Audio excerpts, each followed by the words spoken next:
Paul is from New York City. Good morning. Good morning. How are you? Good. How are you? Speaking of the best of America, as a lifelong Democrat, I have to say that the best of the best comes from the Don and Mike show. Philadelphia, Democrat. Good morning. Hi, how are you? Good. How are you?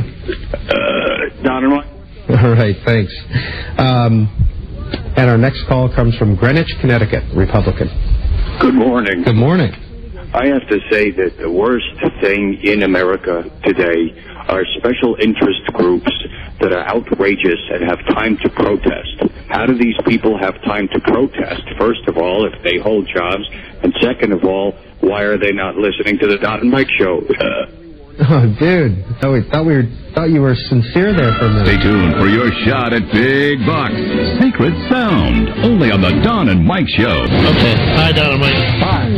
Welcome to our show. Hey, Don and Mike. Or did or no could fill a book. It's the Don and Mike show, and they'll say what they wish. Where else would you rather be than right here, right now? No! Wearing their protective rain with slickers, rubbers. I don't know what we're wearing. They don't look very nice. It's a hazmat coat. I got you. A true story. He was a neo-Nazi with one true enemy. Himself. A man of faith. A man of hate. And his soul torn apart. Viewer discretion advised. Someone call for a doctor? But they don't feel water. Good afternoon, Mr. and Mrs. Starberry and all the ships at sea. Seeing they will go.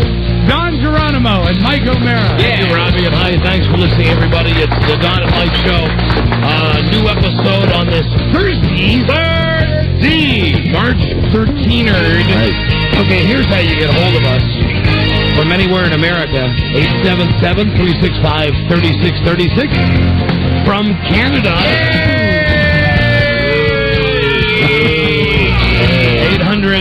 800-636-1067, and from D.C., as always, 202-432-1067. Hi, Don and Mike. Buzz Burbank here. Howdy, Buzz. Hi. Welcome. All right. Welcome.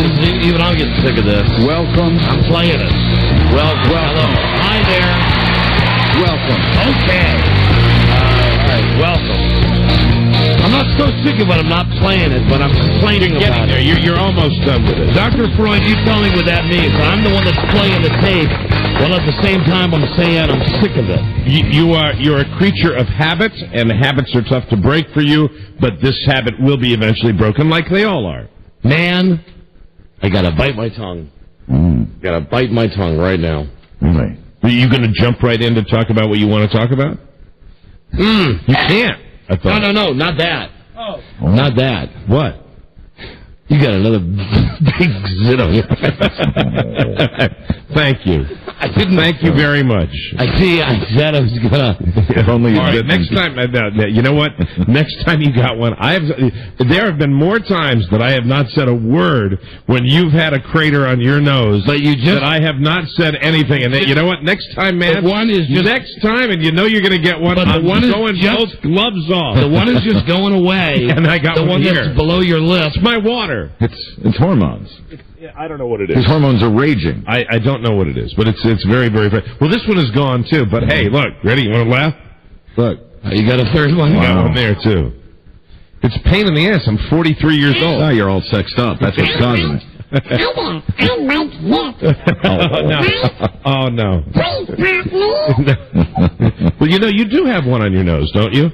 No, that's just a permanent bump. Okay, I worked with a guy for 20 years, and I still don't know his face. It's a permanent bump. It's a permanent bump. Yeah, it never goes away. Right. You mean this thing right here? No, that's right. You pointed at it. Yeah, right there? Over on there. Yeah. See, I'm covered with bumps, too. I'm totally covered with bumps. It's a permanent bump. So anyway. I didn't know.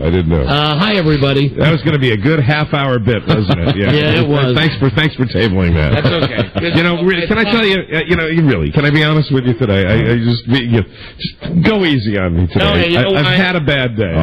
I cleaned my stuff out the last remaining stuff out of my house today.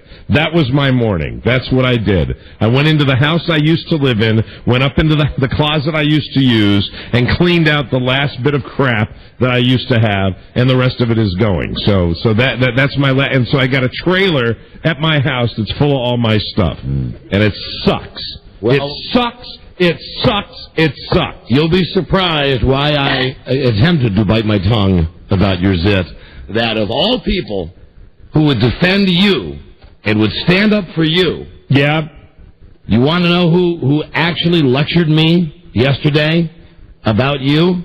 Who? My wife. What did she, what for? Well, I don't know. I was coming downstairs and I was, or actually I guess it was today. We got a coming downstairs bitching about me like you do every day. No, negative. We got a school event tonight, and I came down, and I'm wearing mobster clothes today. Right. Coming down to breakfast. Jesus Christ. Mike. Nothing could be further from the truth, as you know it. He didn't come to that meeting. Yeah, we kidded him about it. He didn't come to the effing meeting. I come downstairs, and I say something like, man, take a look. Right. And I start with the whole thing. Hey, look at me. Right. Aren't I looking great? And she said, listen, yes, you lost a lot of weight. Congratulations. She said, I think you're really going overboard on that. You should just shut the F up. She said, everybody knows it. Stop talking about it. She said, you make Mike feel uncomfortable yesterday. I said, I'm not trying to make Mike feel uncomfortable. And she said, you're making him feel uncomfortable. She said, you're making me feel uncomfortable. Just shut the F up. About your weight? Yeah, about my weight. So I'm going to just... Well, you always... But that's you. That doesn't make me feel uncomfortable. You did that the last time you lost a bunch of weight. See? Good for you. That was... You know what that was? That was a zinger. In a way, I mean... That was good because I thought... Who am I to zing? I'm weight. I mean, we've all done that. And she was saying to me, and rightly so, she just said... Shut the F up. You know what? You watched 60 Minutes 2 last night, by any chance? Why would I watch that? Because they had a little piece on the magic pill that's coming out. What, a diet pill? Yeah, they do. And it should be here in 10 years. I got this. So I'm having my little Code Red Mountain Dew, and I'm waiting 10 years. And you and I are going to be doing the show from hell in 10 years. We're both going to be eating dirt. We're doing that. We'll be working on that underground radio station. No, but I mean, it doesn't bother me when you go on about your weight. It bothers me when you go on about your marriage. I said that yesterday. That's that I'm not going to stop. I'm sorry that I'm kind of happily married. I don't do that to bust your balls. That doesn't bother me either. I don't do that. Because you know what? You have balance with that, too. You have balance with that. God knows. The yin and the yang, or whatever it's called. No S. And so anyway, she was telling me, just shut up. Shut up about that. I said, okay. My wife's out of town till Sunday. I know. Rob's the winner. Yeah. That is a kick-ass shirt you are wearing. You know what? She gave me the shirt and she went out. It was my birthday present. You can't argue with that Tommy Bahama. No, you can't. Excellent. Man, that Tommy Bahama. He makes some nice clothes. It's like putting on love, isn't it? Perfect weather for a shirt like that. So she was defending me? Yeah. What was she saying? That when you go on about your weight, it makes me feel bad? Because I'm a fat tub of goo? Is that your point? No. What? Like, all of our dumb listeners call and start piling on, and she said... How often does that happen? Well, really, it happened yesterday a lot. It happened, it happens because... you know what? Don't you think it happens to you when you... Don't you think you control that and I control that? Really, that when we're going to get crap, we can control whether we get it or not. I'm just telling you what she was telling me today. She said, just shut up. You're not being a good friend of mine. Just shut the F up. Why? Because you're talking about your weight loss? Yeah. By saying that, you're not being a good friend of me. Because by saying that, you're making it sound like I'm a big tub of goo. I apologize because I'm not saying that. Right. I'm not. Hello. Hello. Hola. Hi. Here's the man of the house. Imagine this. 2 weeks from now, this lad will be 18. I can't believe that. And I like it. They'll be street legal. And I'll tell you this, ladies, he's a rocker. He's a rocker. So what's up? Is Mom there? No. No? No. Okay. What are you doing home so early today? I had a half day. How sweet it is. Isn't it great? Student. S-T-U-D-I-N-T. Student. And how about those schools that give you half days with the snow that we've had, too, Isn't that great? Well, I'll say this, though. This is one, I know my son will complain about this, one disadvantage of Privet School is that a lot of times he's had to go to school. Yeah. When they've had, like, no school in Montgomery County. No Memorial Day for my kids this year. Yeah. No Memorial Day. They're not getting that holiday. Are you guys out of snow days at your school, bud? Technically we're a private school, so we don't really have to conform so much to the county set regulated days. Gotcha. Oh, and listen, are you ready to, you want to make the announcement about the college, or do you not want me to talk about that? Well, you already have, so. Well, no, I've not said which school that you've decided on. I've said that you've been asked to a bunch of schools, but you haven't made the decision yet. But when in reality, I know you've made a decision. I thought they were going on a tour. Well, a decision has been made. Without even going on the tour? Without going to look at some of the other schools, a decision has been made. Would you like me to not announce it, or? Go ahead and announce away. All right, this is it. We have to get a drum roll. Come on now. Okay. Let's know what higher learning institution will be receiving your chip off the old block. Well, it's no surprise. If you're a regular listener of the show, he's had his choice of quite a few very, very prominent universities. But and the college is Nova. No, it's not Northern Virginia Community College or whatever that is. The best 2-year college in the nation. Bart is going to say it. Clemson. Thanks, Buzz. You pointed at me. I'm sorry. No, I was just pointing like as if Bart was in I here. thought you saw. Thanks, Naomi. Sorry. Yes, indeed. Clemson. It's Clemson. Well, it always was, wasn't it? Yeah. You loved Clemson. You loved Clemson. You had all that Clemson stuff. I mean, you had more Clemson stuff than you had any other stuff. Marty? Yeah. Well, congratulations. Thank you. Yep. He decided that's where he's going. He has his choice of a whole bunch of a Clemson Tiger. Really great colleges. Cool. And I believe, if I'm not mistaken, one of the main reasons you're going to Clemson is we're pretty sure that for at least the first couple of years, it'll be easier than the school he's going to now. The math teacher has assured me of that. Yeah, now, this is something that, Marty, tell Uncle Mike and Buzz and everybody, what class is that? Is it basic calculus? Basic calculus. Oh, my God. What is the school you're in now? What does the teacher say to all the kids, and then what does he add about you? He'll say something occasionally like, you know, guys, you're going to be needing to work even harder next year. It's going to be even harder next year. You know, if you're not doing well now, I don't know what you're going to do next year, so get used to it. And then I'll raise my hand and say, I'm going to Clemson, and he'll say, except for Bart. Except for Bart. Oh, that's cool. Except for Bart. Going to Clemson. Because that's interesting, because their math department is not up to speed? Is that, well, you're not going for the math, right? No. He doesn't even have a major at this point. I thought you can do veterinary stuff. No, he's off that, I think. The closest thing now is what? You want engineering? Is that what you're thinking about? I'm thinking about having a good time. Thinking about rocking and rolling. There you go. He's a rocker. Declare a major in your junior year, Bart. Have fun your first 2 years. Trust me, he will. We were looking at, my wife, that's her alma mater. Right. And last night we were looking at a calendar from when Mommy went to Clemson. And pretty much on this calendar, every day. Just pretty much drank tonight, cut classes today. Yes, stayed up until 5 a.m. doing chugging contests. I said to her, this is not what you should be showing the boy. You know, when he gets ready, Bart, and I'll offer you, I'll speak directly to you. When you get ready to lay out your schedule and when you want some tips on that, I really, when I was at American University, prided myself on having, at least in my junior year, the finest schedule of classes, the greatest laid out schedule of classes that a human being could have. And there's an art form to it to maximize your productivity and your fun quotient. See, now, and you should go to Uncle Mike for that because... I mean, I had the best. I never went to college, so I have no idea. The best thing I had, if you have, the first thing you want to check out is your Monday class schedule. If you have the evening classes on Monday, and the ones at American University were at 6:30, which was fantastic because you could finish them before Monday Night Football. It was perfect. All right, bud. Well, you contact Uncle Mike via email for that. There you go. All right, bud? Okay. All right, love you. Love you too. All right, see you later. Okay, doke. All right, goodbye. Bye. Get out of here. There he is. That's great. Going to be 18 in, 2 weeks. 2 weeks. Hated Tuesdays. Like 2 weeks from, God, he'll be 18. Why? I had class. Oh, I got you. Yeah, Wednesday I had 1. Me, I don't like Mondays. But that's just a Boomtown Rats thing. My first class Monday, seriously. Mondays are always manic, man. Manic Mondays. My first class on Monday was 6:30 at night. Wow, that's great. You know why Tuesday sucked at VCU? Why's that? It indicated the end of the weekend was near. Absolutely. Tuesday, seriously, was the end of the weekend.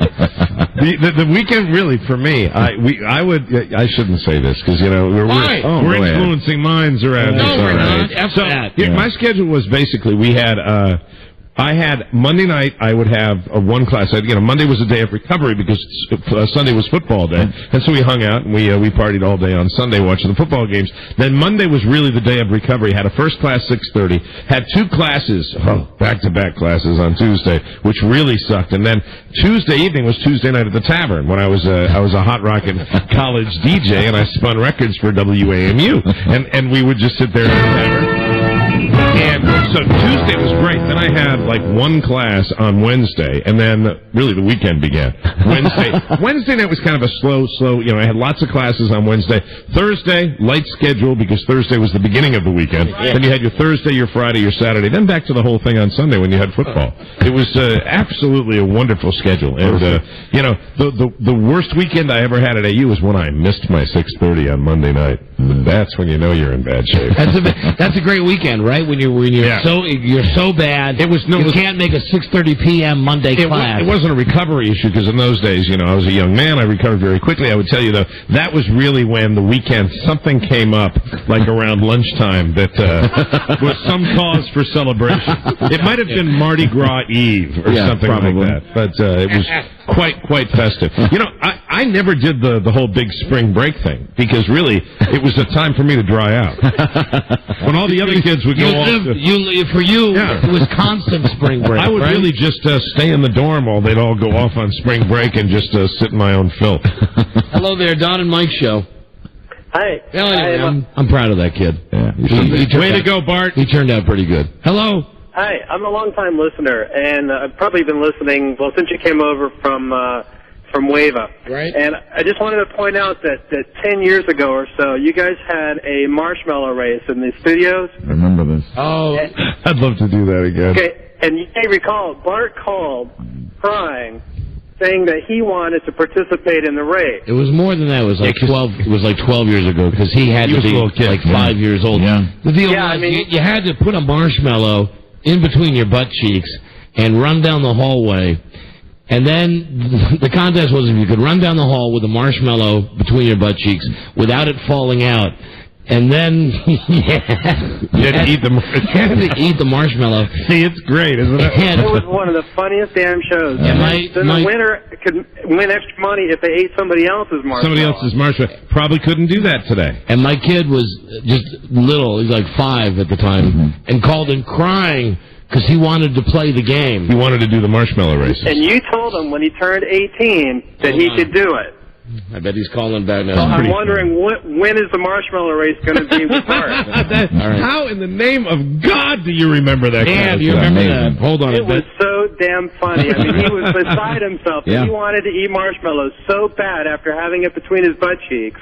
Okay, goodbye. Let me see. This is my kid again. Hello. That's real cool. Hell of an embarrassing story. Real cool. Hey, I didn't bring it up. Some listener did. That's all right. Thanks to him, too. The question would be, Bart, you're going to be 18. You ready for the races? Well, your father said you'd be able to do it when you were 18. That is quite enough. Good. That's all right. Good man. That's my boy. That's my boy. All right, I'll see you later. Okay. Everybody was a kid. I'd lobby hard for that idea to be brought back. I think that's marshmallow races. I think enough time has passed where we could bring it back again. Especially when we get that first really warm day. I'm going to say agree. Summertime contest. Yeah, absolutely. Now that we're talking about a bit we did 12 years ago, but do you remember still how the pseudo brown green? Remember that one lady? Do you remember the one lady who had the real brown one? The real orange marshmallow? Yeah. It looked like an orange creamsicle. With a little a shade of light green in there somehow. It was they were awful, and it's a boy, and and you can do it in the hallway, right? You can do it inside the radio station, which is what we'd have to do. Yeah, okay. Well, we'll do that soon. All right, good. As soon as it gets nice and warm. Hello, Don and Mike Show. Hello? Hello, you're on the air. Hello. Hello. I was wondering that when Lisa and Charlie get married, can I have her job? Her job? Is she going to be leaving when they get married? God, I hope so. No, I don't know. I don't, we've not broached. Well, let's say if Charlie can support her. She doesn't need to work. If she does choose to leave, let's say we ought to interview this woman and get some vital information out of her. Yeah, I think I would definitely. I take the sex quiz and everything. All right, listen. Send us some pictures. I will. Okay, goodbye. Thank you. Speaking of Lisa, we should bring her in to have her show off The Rock. She got The Rock. It's beautiful. Yesterday, late in the show, Charlie came to me. Come on in, Lisa. Charlie came to me about 6 o'clock, said, do you mind if Lisa leaves early? Mm-hmm. The ring is finally in. Right. And then right as we were getting off the air yesterday, right as we were doing the last break, I saw her run down the hall. Why are there people there? Why are there people in the hallway? I have no idea. Who are those people wearing masks? No idea. Great security. The one lady is the cute one that worked up at the 19-year-old. Is that the girl you work on? Who was the one next to it? What were they doing? I don't know. They're wearing like rabbit masks. Really? For some reason. Two people were just walking past our studio window. Really? Well, maybe they want to multiply. Anyway, here she is, soon to be Mrs. Lisa Herndon-Broyhill. Let's see it. Let us see it. You know what I've noticed?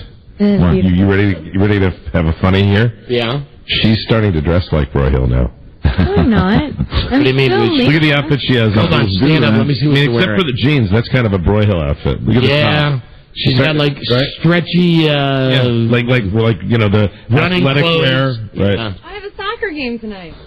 Yeah, but you never used to dress like. You used to dress like a girl. You used to really dress like a girl. No. You dress like Charlie now more often than not. Maybe it was when I was trying to impress him and to make him want me. I dressed. You used to dress a lot like Jillian Barberie. I know you hate her, but you used to dress like her a lot. Absolutely. Real hot. And especially, right since the engagement, I've noticed a decided change in the way your look. Now that you've got him, there's no, now that you've got the ring in his nose, there's no need to dress up anymore. That's right. Absolutely. Wow, I miss those days. So what is the answer? Will you be a stay-at-home wife? Will you be keeping house for Charlie? Well, I would love to if we could have a family on his income. I don't know. There's no plans for that right now. On his income? He makes a good income. Yeah, I know, but we like to live and they live that. It's that high-flying lifestyle that they live. Jesus Christ. Malibu. Yeah. Jesus Christ. Okay, yeah. I like Chantilly. Shantae. So anyway, I guess what you're saying is it's a beautiful ring, though. I mean, that's a lifestyles of the rich and famous ring. Big rock. The diamond is incredible. It's just super. It's spectacular. It's very cubic zirconia-ish. I don't think so. I don't think Tiffany sells that. Did you get all the paperwork on the diamond? Not yet. Oh, yeah. I mean, it's... Honey, you got to do that. You got to get insurance. You got to get the documentation. Really? Right. Had you done the test? To see if it's real? Will you just get a hammer? Because I got news for you. You can go to the store. You can go to the website. You can say, I'll take this. And then, all he's got to do is pick up the phone and go, hello, Mrs. Cleaver? Yeah, this is Ward Cleaver. Please exchange that ring and give her a cubic zirconia that looks just like the one I said I was going to pick out. Give her one made of glass, please. You can try to cut Buzz's glass to see if it's real. No, I don't want to break the glass or cut the glass. Yeah. I was there when he bought it. Really? We went and bought it together. Yeah, like he couldn't have called, the next day and said, this is Ward Cleaver. I changed my mind about that diamond purchase. Just get the paperwork on it. Yeah. Gosh, maybe it is. Get it assessed. You need all that stuff. You should do that for insurance anyway. Absolutely. Well, we're doing that. That's good. No, it should be you, not we. It should be you doing it. I wouldn't trust him on that. Yeah, me either. Oh, he's so responsible and organized. Are you kidding me? Okay. Listen, who's known him longer? I think we intimately. Oh, you. Like that matters. We know him in ways you'll never know him, honey. We know things about Charlie that you hopefully will never know. I know a lot of stuff about Charlie, but hopefully not all of it. No, you don't. Man, oh man. Won't be long now before she's with monkey. Right. So that's your goal, to get knocked up. Well, he's not getting any younger. Well, I know that. Right. That's. You don't want him like blowing spit bubbles when. Just think, how old is he? 38. If you had a baby today, for God's sakes, when that baby turned 20, he would be 58 years old. That's not bad. So I mean, if you got cracking today, but you got to get moving real fast. Well, probably this time next year, maybe we'll be pregnant. Oh, you got it all figured out, huh? Well, I mean, we don't have an exact timetable, but we talk about it. You know what? Here's the one thing I can impart this wisdom. You never plan, right, Rob? You never really plan. It just kind of happens. I'll tell you, with us, we tried for like 3 years, and we gave up. We did all the stuff. We went to the doctor. I had my sperm tested. I was fine. She's fine. We did the stuff. We would do it, and Frida would stand on her head. You know, this dumb stuff the doctor said. We'd given up, and then one day she just said, "I think it's happened," and it just happened. Wow. Now are you on the pill? No, you're not on the pill. Nope. Does he wear rubbers? I'm not getting into that. You know when I does he wear rubbers? Does he wear rubbers? Yeah. Yeah. Oh. Yeah, now that mental picture is like, When are you going to allow him to take the rubbers off? When will you allow him to take the rubbers off? He doesn't. Do you know, when I planned to have a family with my ex, I actually was successful 1 week after the honeymoon. And on the honeymoon, of course, she was on her period. And right. So, which, you know what that means? That means like the first week that I tried to have children, I was successful. Wow. Yes, thank you. Thank you very, very. Thank you so much. Even though everything has crumbled in my life, I like to look back and say that as far as fertility is concerned, potent. When I was ready, it was full speed ahead. So my friends call me Shooter. When do you think you're going to let him take the rubbers off? He does. He does take the rubbers off. So now you're telling you, so you've just told a lie, a fib. You are having unprotected sex now. Mom, turn off the radio. Oh, Mom's listening. So you are. She's always listening. So you do have unprotected sex. Yes, sometimes. No, So you're running. So right now you're playing with house money. Right now, you never know. You could be knocked up today. I could be. Mm-hmm. And listen, I know it, and I lost the bet, Mike. Right. But I stand by my assessment. This is why they're getting married now so soon, because he's not wearing a rubber. Well, she could be carrying the monkey at any time. And it really, if you happen to get pregnant, it wouldn't matter now, right? No, absolutely not. You're committed. I mean, you got the ring. You're going to get married. It's great. Yep. So if, we're not going to try to make that happen. We, take all the steps so that it doesn't happen, but then... But he's not wearing a rubber, so what's he doing, pulling out? Yeah. Hey, worked for me for years. Isn't that what you do? I don't know. Some of the clear stuff gets out. Well, really, during the first marriage, when I wasn't trying, that's what I would do. And because of the self-control I had, I actually could figure out the exact day that I wished to impregnate. And it happened. Due to my incredible control. Really? Yes. Shooter. Really? You're amazing. Yeah. It was really, it's just like, some might say... I don't want to exaggerate, but the movie Spider-Man? Mm-hmm. When he does the thing with the web, when he's learning how to do it, you're looking at him. Let me just say, that we can't have any discussion without one-upmanship, but I've got to say... No, actually, I'm stealing your thunder, because you, at one point, were talking about the ceiling, I believe. No, and I'm not even... I'm not even going to go there. As far as all I'm saying is, you may have hit the target, right? But you didn't hit the right target. Oh, you never had a boy. Oh, yeah. You never had a boy. Yeah, Never had a boy. And I really, I wanted to have a little football player. Nothing against your girls. Oh, I love them, too. They said, though, I tell you, right now, if I had to go back and do it again, I would have 2 girls. I would absolutely have 2 girls. I love them so much. I am such a father for daughters. It is perfect. It is absolutely perfect. But there was the second time when we had the sonogram, and we took the second time, it was just that little, every guy, especially guys like sports, you're into that son. But you know what? Man, I would not change it, because my second child was Elizabeth, and Elizabeth is absolutely from heaven. So what do you want? Greatest. Lisa, do you want a baby boy monkey or a baby girl monkey? Well, when we have baby monkeys, I don't know. You probably want a boy. You're a tomboy. You probably want a boy. Yeah, I couldn't see him with a girl anyway. See, Could you see him with a baby girl? I'd see him more of a girl's father than a boy's father, because the way he just relates to women. He does. He relates to women better. Sorry, but I didn't mean it. Now I realize I have to temper what I say. Because he's got such a way with the ladies. Because he's always had a way with the ladies. I mean, I should shut up. It doesn't matter. He has a past before me. No, he doesn't have a past. He has a. He has a past. I think I'm going to be nauseous. Maybe you're pregnant. The first sign, yeah. Maybe you're pregnant. Really? Any cravings? Ice cream and pickles, but I don't think that's out of the ordinary. No, perfectly normal. Come on, you're kidding. So you're having unprotected sex, and who knows, you could be knocked up at any time. Right this second, as I sit here, I could be. You know what I think we might have to do? I think weekly would be too much, but I think that we might have to have monthly pregnancy tests. And I'm not welching on my bet. I'm still going to go to Sacramento to pay off that bet. Yeah, that bet is over. Yes, but I think for the good of the show, we need monthly pregnancy tests from you. Mm-hmm. For all of us. For all of our peace of mind. Just so you guys can sleep at night, sleep better. Yeah, absolutely. So we know when you're out of here. Very good. So when, we're planning, when you'll be leaving. Because, when you're pregnant, then you'll be here for a while, but then you'll have to leave to go to be with, with Junior. Well, what if I come back? Well, you don't want to be one of these moms that works up until the 9th month or anything like that. You might want to work through the second month. I love you guys, too. It's a joke. It's a joke. We kid because we love. We're kidding. We're kidding.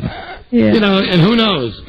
God, I would never wish this, but maybe you'd have, one of those pregnancies where you got to be off your feet for 9 months. Yeah. You'd have to be at home for 9 months. And then right away, of course, the first couple of months, that's the most important time. Everybody knows that, the bonding with the mother and the child. And then after that, whatever. Maybe, you'd be like Frida. You just fall in love with the idea of just being at home all day. I'm in love. Keeping the Broyhill home. Right, just rearing the child, changing the monkey's diapers. You got a dog. You've got a sister that's the Uber mom, right? Imagine she's amazing. You don't want to miss the first time that little monkey climbs up a tree, or the first time that he peels his own banana. And if you get pregnant and you want a kid, and your sister Kathy, feels like she's left out, and she doesn't necessarily have a relationship, but she'd like to have a kid, I'd be more than happy. And really, it's only one time. It's almost a guarantee. Well, she might, maybe fib herself and say she's not pregnant, so you guys have to do it a couple more times. Yeah, that'd be fun. All right, well, say hi to her for me. The good news is she's got the ring. We think it's real, and we've all heard. It sure looks pretty and sparkly. It really does. We have heard that the Broyhills are having unprotected sex. Yeah, so it could be any hour. Congratulations. And they have it 2 or 3 times, during the show, which we we really don't approve of. But there's really nothing we can. How often do you guys bang? Come on. Average. Average. We're quite. National average is 2 times a week. Are you above or below the national average? Isn't that the national average most? I thought it was 3, but whatever. Yeah. I think it's 2 times a week. Yeah. For married couples. Are you above or below 2 or 3 times a week? We're about average. Average, yeah. 2 or 3 times a week. Good and healthy. Mm-hmm. Always, man on woman, or sometimes is it do you do crazy stuff? Are you asking if we're adventurous and if we cross some? Little Bow Wow? It's my favorite. Oh, brother! Wow. What about where food comes out? Not in the no. Good girl. Good girl. You made him very happy. Good girl. You made him very, very happy. I've never brought this up with your fiancé, but I would imagine he's a fan of that. No, I mean... I think he is. I've never had... You're right, Mike? Mike is choking on his water. I've never had the discussion with him. Coming out his nose. That went right up my nose. I've known him 20 years, and let me just say, I think he's... Oh, you better believe it. Maybe we should ask him. Yeah. I think he's been there. Well, we have given Charlie the sex quiz, haven't we? I think so. Or did the sex quiz come about while Charlie was... No, we've had the sex quiz for a long time. We've given you the sex quiz, haven't we, Charlie? You've taken the sex quiz, haven't you? You ever taken that? Yes, I have. And where did you line up on the no-no? I have not. Oh, okay. There you go. Good man. Oh, look at... But now she's playing with your butt. No. She was just playing. She was just like fingering. No. Now she's filling his package. She's feeling everything because I said she was playing a finger. Right. Well, you can't say finger now. Not in relation to sex. Oh. What if Charlie was in a lineup and you fingered him in a lineup? You can say that. Totally different. Okay. Well, anyway, Charlie was just in a lineup of asses, and Lisa fingered him. She said, "That's the guy." That's probably going to get edited out, too. She's doing it again right now. Anyway, you sure are a cute couple. That's a lovely ring you bought for your lady. Yeah. Thank you, Mike. Very nice. It is a nice ring. Gorgeous. And way to go. No rubbers. It's my man. Right. My man. Thumbs up exchange. All right. Both just get out of here Want to see now. us make out? No. Sure. No. Oh, Jesus. Sure. I don't. What? You're... Sure, come on. Way to go, Charlie. I respect you. Charlie doesn't want to play. That'd be a real gross out. Yes, it would. I know. That's why I'd like to see it. What, Lisa? Production 2 in 5 minutes. The door will be closed. Just bust on in. No, it's got to be on the radio. I don't want to see it in real life. No. I just want to see it on the radio. I don't want to see it in any life. Buzz will be there. I'll be there. He'll be there with his pants around his ankles. No, just a camera. All right, let's clear the lines. Get a caller number 100 right now for the secret sound, which we're very close to getting a winner on. Very good. Very close to getting a winner. Lisa, don't forget to give me the lyrics to the rapper. You know how she is when she gets all frazzled. You ought to wash your hands before you write anything down for mine. Amen, please. Based on where they've been. What's on this card? Be the 100th caller now. You get a shot at 200. What is it? 250, Robbie? 240, I think. Oh no, it's 250. You stop it. 250. She just gave that to you without. She did not have time to wash her hands. So that went from... Oh, my gosh. No. Smells like love. Or hate. Or marshmallows. That card went from hand to butt to card to Mike's hand. Why is the white index card orange? The caller 100 for a shot at the semi-big bucks. We'll be right back. This is the Don and Mike Show. They're rich, they're beautiful, and now they're looking for some new kicks. 3 gorgeous sisters and their governess who are ready and willing to try it all in a new motion picture with a different twist. The family that plays together is a very groovy family. Don't miss the Swingin' Pussycats, the amorous adventures of 4 sex kittens who decide to stray from pad to pad to pad to make life more terrific. Mama told us a man should get all he wants. The Swingin' Pussycats are the perfect household pets, trained to purr and please. Just ask the man who's had one. I can't believe that's the whole thing. The movie with a whole lot of everything. The Swingin' Pussycats, in color from Hemisphere Pictures. The Don and Mike Show. They got culture coming out of their asses. Don and Mike. All right, let's get a caller 100. I think we're dangerously close to getting a winner with this secret sound. Very good. Right here, lucky line 7. Hello, Don and Mike Show. Hello. Hi, who's this? This is Jeff. I believe the odds of this man winning have greatly decreased, just based on him saying hello. Hello. Hi, where are you from? I'm from East Battlefield. You know, a lot of times you just make first impressions with someone when they say hello, and immediately you get a read for them. And I'm not... Where's the town you're from, sir? East Battlefield, Pennsylvania. Gotcha. East Battlefield? Yes. You won the Girls Gone Wild prize pack for the first time ever. Oh, enjoy this tonight in your home on pay-per-view, live and uncensored. Girls Gone Wild. Cancun and Panama City Beach will rock your world. Girls Gone Wild on cable, DirecTV, or Dish Network. That's tonight. Enjoy it, my friend. Now you're going to play for $250 with the secret sound. Here are your clues. Kitchen and OJ. Are you ready? Yes. All right. We'll give you 15 seconds to noodle it through. Please don't answer until Mike sings like. Rex in effect. And we wish you Godspeed. Caller, name this sound. And there it is. I'll tell you, Buzz wrote something a couple of days ago that was close. We had a caller yesterday that was dangerously close. You're dancing all around it. Now, since you got the Body of the Year, come and get the award. Here's a hint. It's like a long, sharp sword. Yeah. Wow, yeah. Thank you, yeah. For $250, what is that sound? How about a knife chopping on a cutting board? I want to tell you. Oh, we're sorry. You're so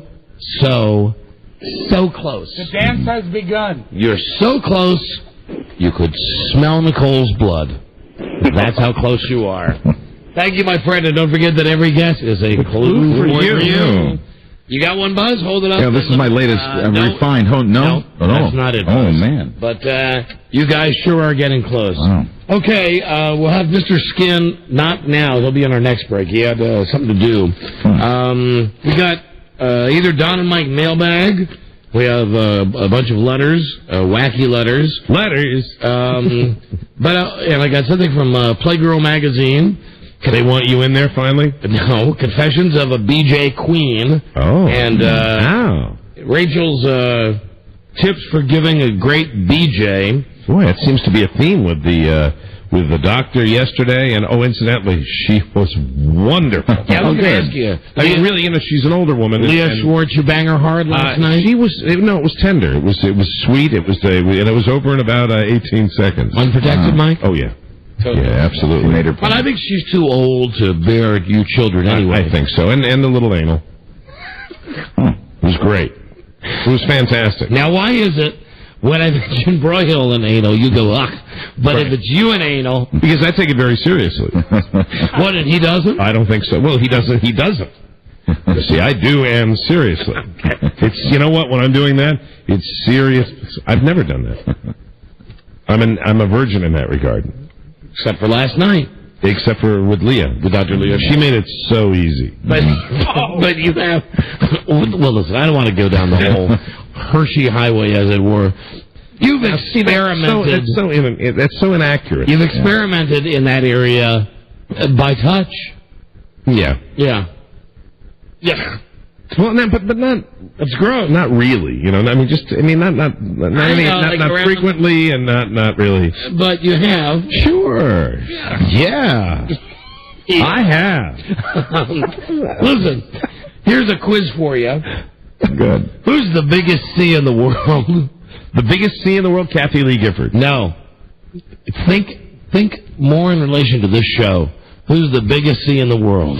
No, it's not Lisa. All right. Because I knew when your eyes darted that you'd say, no, she couldn't be further from a C. She's a D or an E. She's not a C.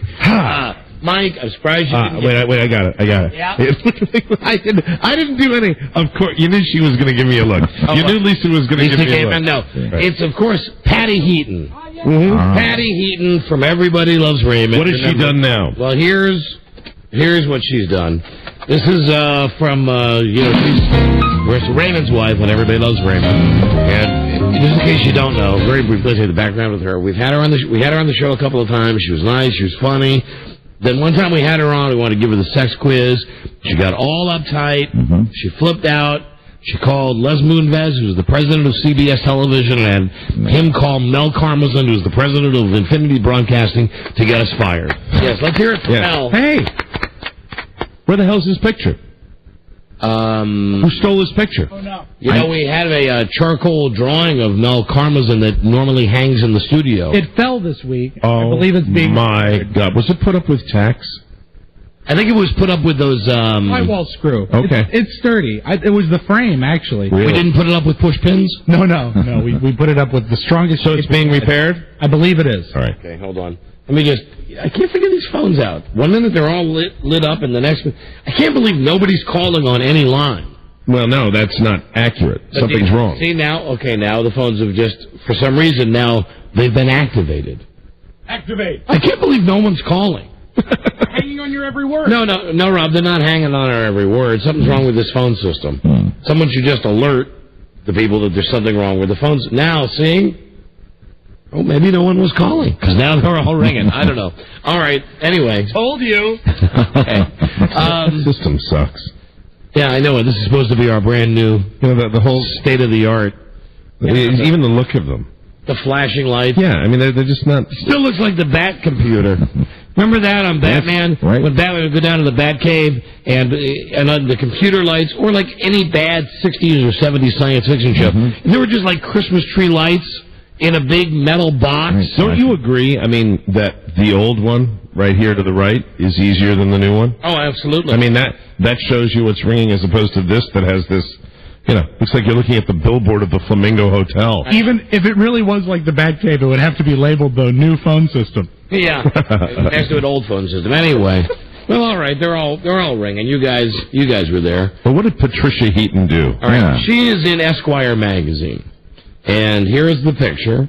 Okay, she got a page spread, and it's 10 Things You Don't Know About Women by Patricia Heaton. Who is just the biggest C in the world. I mean... See you in Toledo, you stupid whore. God, we hate this bitch. And, of course, she's all dolled up, wearing leather pants, got her facelift or whatever she's had done. She's admitted that she's had work done. She's been sculptured. Here we go. 10 Things You Don't Know About Women by Patricia Heaton. And this is extremely... condescending? I want to use the C word. It's C. It's T. It's very T. You know, I mean... Yeah, absolutely. Absolutely. Number one, despite our protests, we're secretly amazed and even a little bit jealous of how comfortable you are with your bodies. The kick you get from farting, burping, and scratching is impressive. Well, how trite and just... how stereotypical and boring. Number 2, God. The sports obsession is not a problem. Go to the sports bar for Monday Night Football. Take the whole weekend to golf. Please expand poker night to Tuesdays and Thursdays. It just gives us more time to run the world in your absence. We do this regardless, but it's nice not having you breathing down our necks. This is a bitter woman. Yeah. This is an angry woman. Very C-ish. Number 3, we know about the $3,000 in parking tickets. We just haven't said anything. Yet. What does that mean? Number 4 thing. Means she's not there's a guy that has to live with her, and I feel sorry for that guy. Poor pussy whip guy somewhere. I mean, I think, every time I think I have it bad, I just got to look at her and think. Hasn't there been an article where she talks about him? Yeah. Right? She slams the guy? We read the article in which she slammed Ray Romano when he won the Emmy, and she mussed up his hair, saying that she was loving him, but actually was treating him as she related to him like he was a dog. Yeah, right. And then how her husband doesn't do enough around the house. Right. So they went to counseling, and the counselor agreed with her, and that her husband now has agreed to do things her way. Right. Anyway, number 4, 10 Things You Don't Know About Women by Patricia Heaton. Number 4, we love it when you try. You know what? I'm against domestic violence, but I'd love to try to just give her a fat lip. I really would. I've never even been in a real fist fight with a man. But I'd love just to smack her in the face. Number 5. We love when you start to tell that story. The hilarious one that shows how great you really are. We have a place to go. Hold on, let me start this again. Whenever you start to tell that story, the hilarious one that shows how great you really are, we have a place to go in our minds. They have blunder drinks there and cute cabana boys. Did I say cute? I meant mute. Oh, wow. So what? Read between the lines. Her husband tells a story that she's heard before. She just drifts away because it's so painful for her. And she drifts away to where there's a stud that's going to service her and not tell anybody. Bitch! Number 6. Please don't wear jewelry of any kind, ever. Just smell good and change your underwear once in a while. Wow. You are wearing underwear, aren't you? Buzz, are you today? No, not today. Oh, God. Number 7. We know you look back fondly on your days with Kathy's psycho slut. She's now 50, wearing the same miniskirt and tube top she wore 20 years ago, and she can't quite keep her lipstick inside the lines. By the way, she called. Knock yourself out. Wow. This is an angry, angry woman. Yeah. I'm telling you. And it's really, it comes through with like every interview. Yeah. Anytime she's out there now, you're seeing what See she's you all about. in Toledo, Right. you stupid whore. Quincy. Number 8. I mean, it'd be one thing if this was like... It's just a bitter kind of... it's a nasty... It's not funny. It was kind of nasty. It was a joke-like piece. You'd be like, well, okay. Yeah, it's just kind of rotten. It's just kind of mean. Number 8. Occasionally, we find your cluelessness attractive. There's something about your blind enthusiasm for the sharper image, your ability to pick all the wrong people as friends, and your devotion to reorganizing the CD collection you never listened to that's endearing in the same way that having a slightly mentally ill brother is. Wow. Now, oh my God. She hates men. She is a man-hater of biblical proportions. Now, if I'm not reading this incorrectly, she's just comparing a man to a retard. Mm-hmm. Right? No, he's not retarded. Wow. Slightly mentally. Number 9. Things you don't know about women. We use your razor because it's there. Oh. And number 10. And I bet she uses it in her bad area, too. Oh.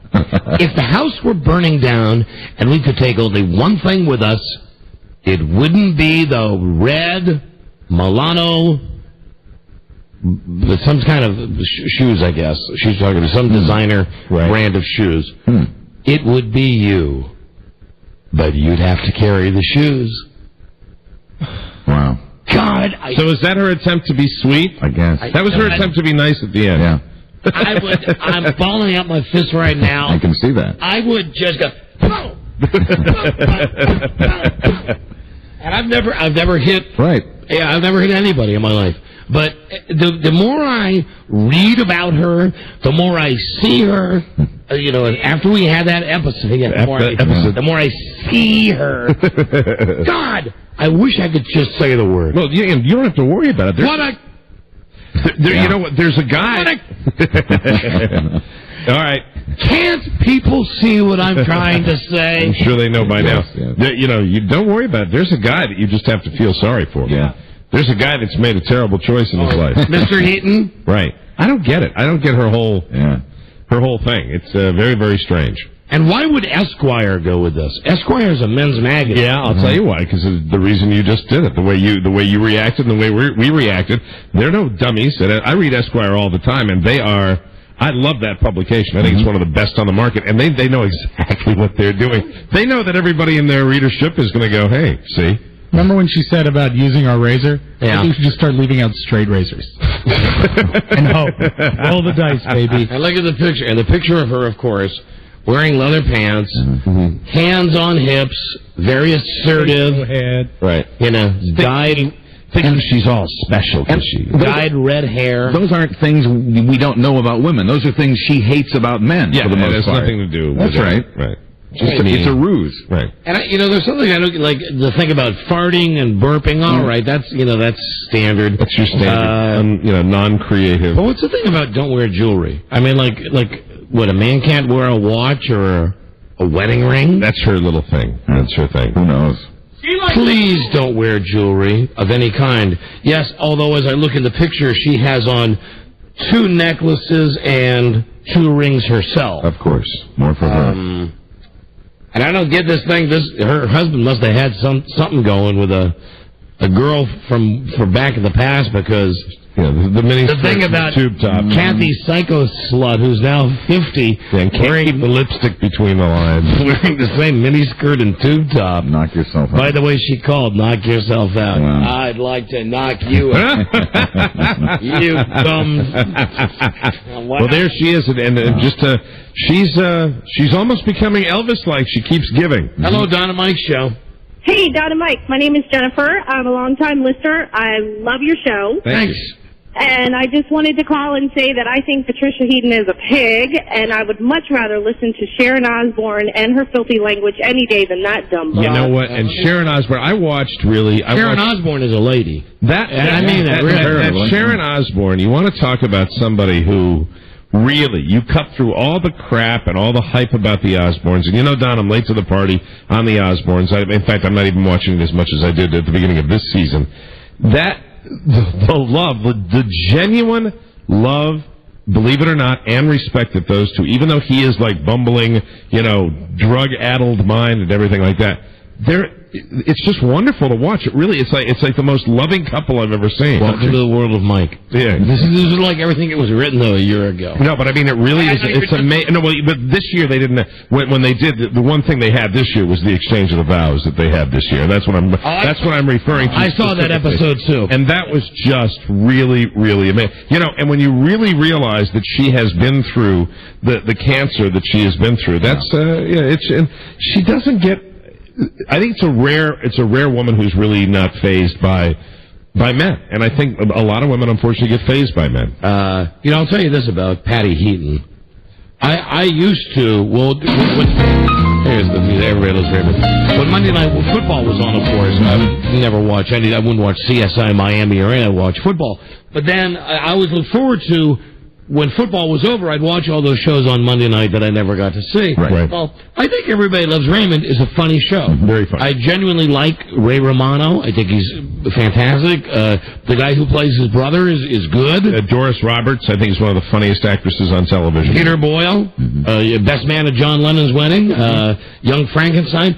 But I can't watch the show now. Right. Because of her. Well, really think about, of all, and not because we've had a feud, think about replacing cast members on that show.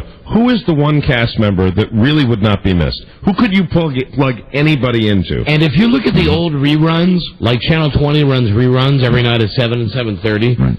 Back in the beginning part of the show, she was a bitch, but she wasn't a bitch on wheels like she is now. Mm-hmm. Her role on the show now is... she used to have and I know it's just a sitcom, but she used to have the back and forth with Raymond and the husband and wife stuff. Now, every episode, it's just, she tells him he's a dick. She tells him he's an idiot. Yeah, she makes him a nice bowl of scorn flakes.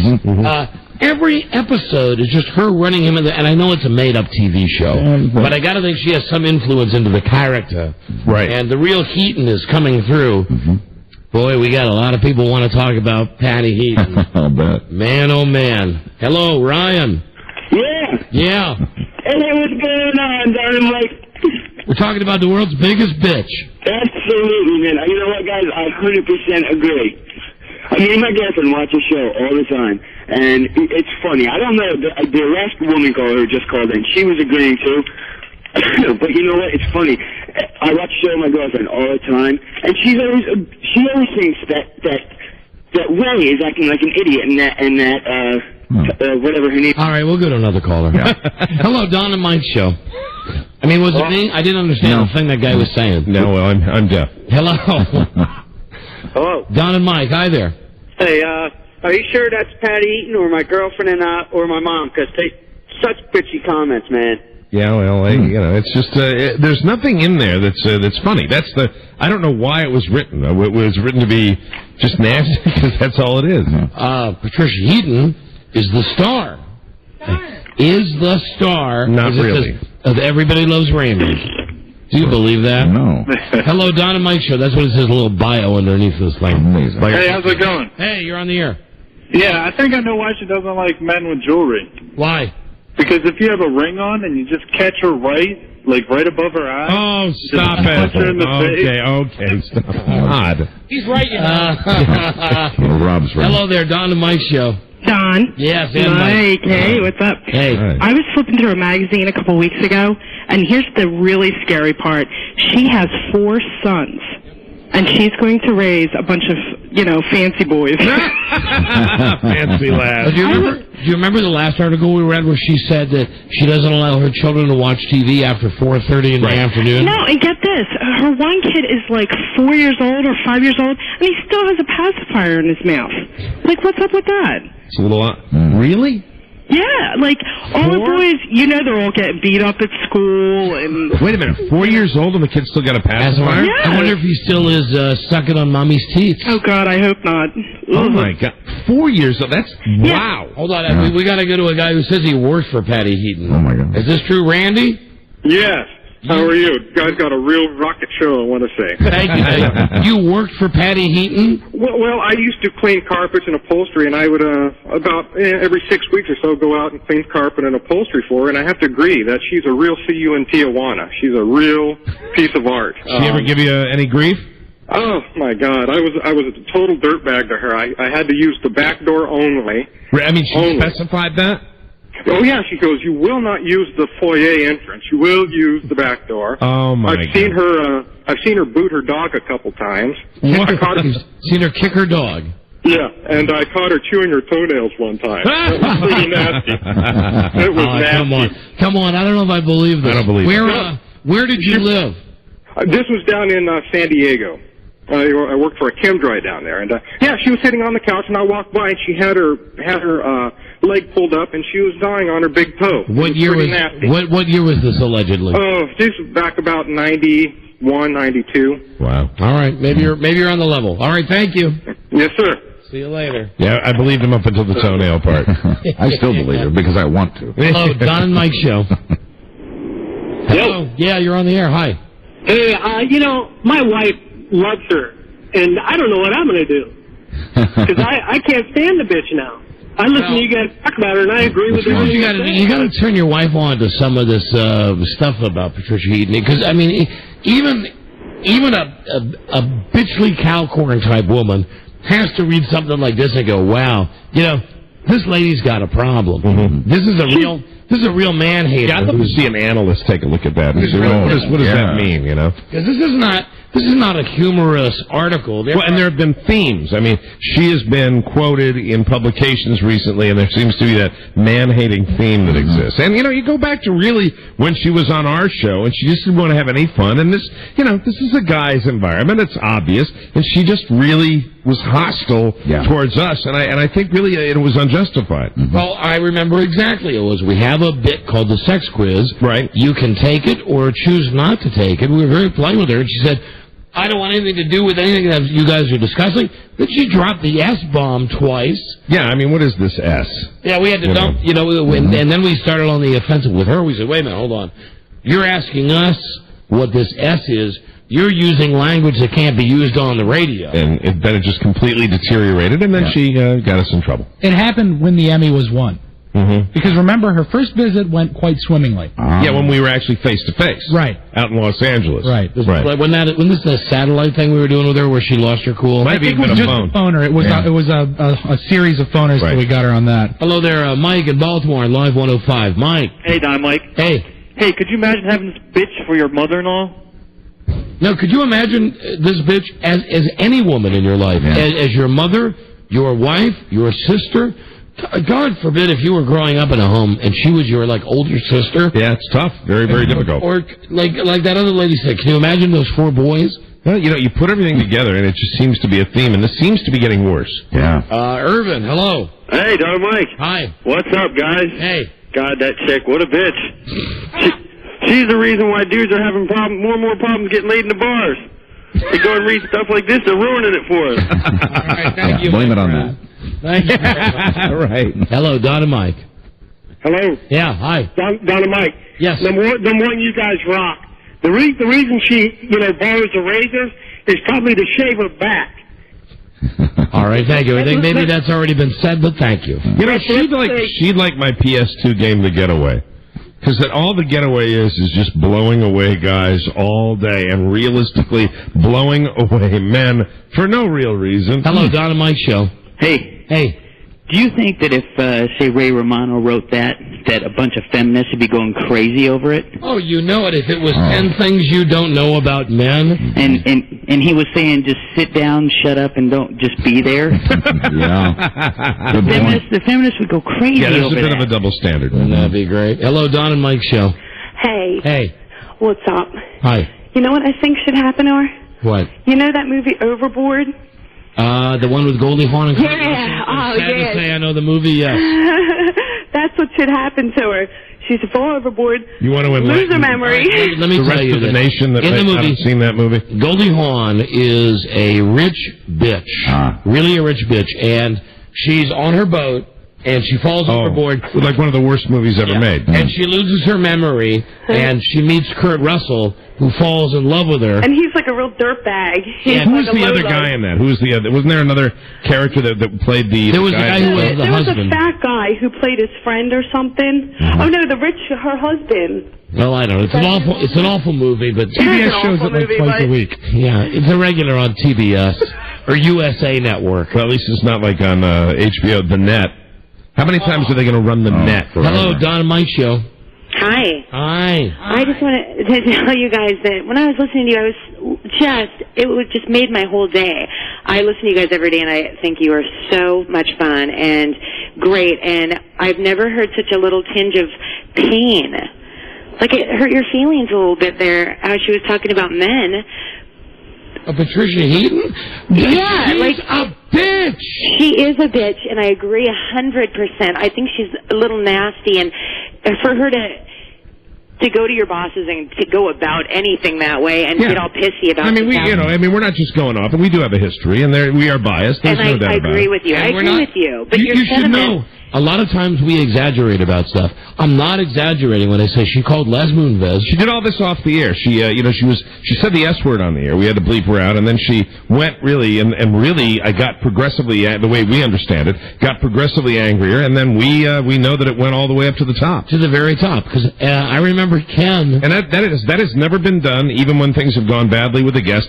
Nobody has ever done that before. The late Ken Stevens said that at one point, he had just gotten off the phone with, as he called her, Patty, with Patty's agent. Right. And that Patty was still upset that the company hadn't fired us yet. Yeah. I mean, it was really, really a complete overreaction. And so now we keep an eye out for things like that, and, we're sensitive about it. We're watching her. You know, she has so many things to be grateful for, and she has such a group of people she works with that you would think she would be so happy that she'd be able to take things in a light, generous, fun way. And she is evil, and she has blood boiling over little baby itsy-bitsy things, especially to try to crash on people like you that make a difference and make people laugh and have fun. And Thank you, darling. Yeah. Thank you. Goodbye. That's enough.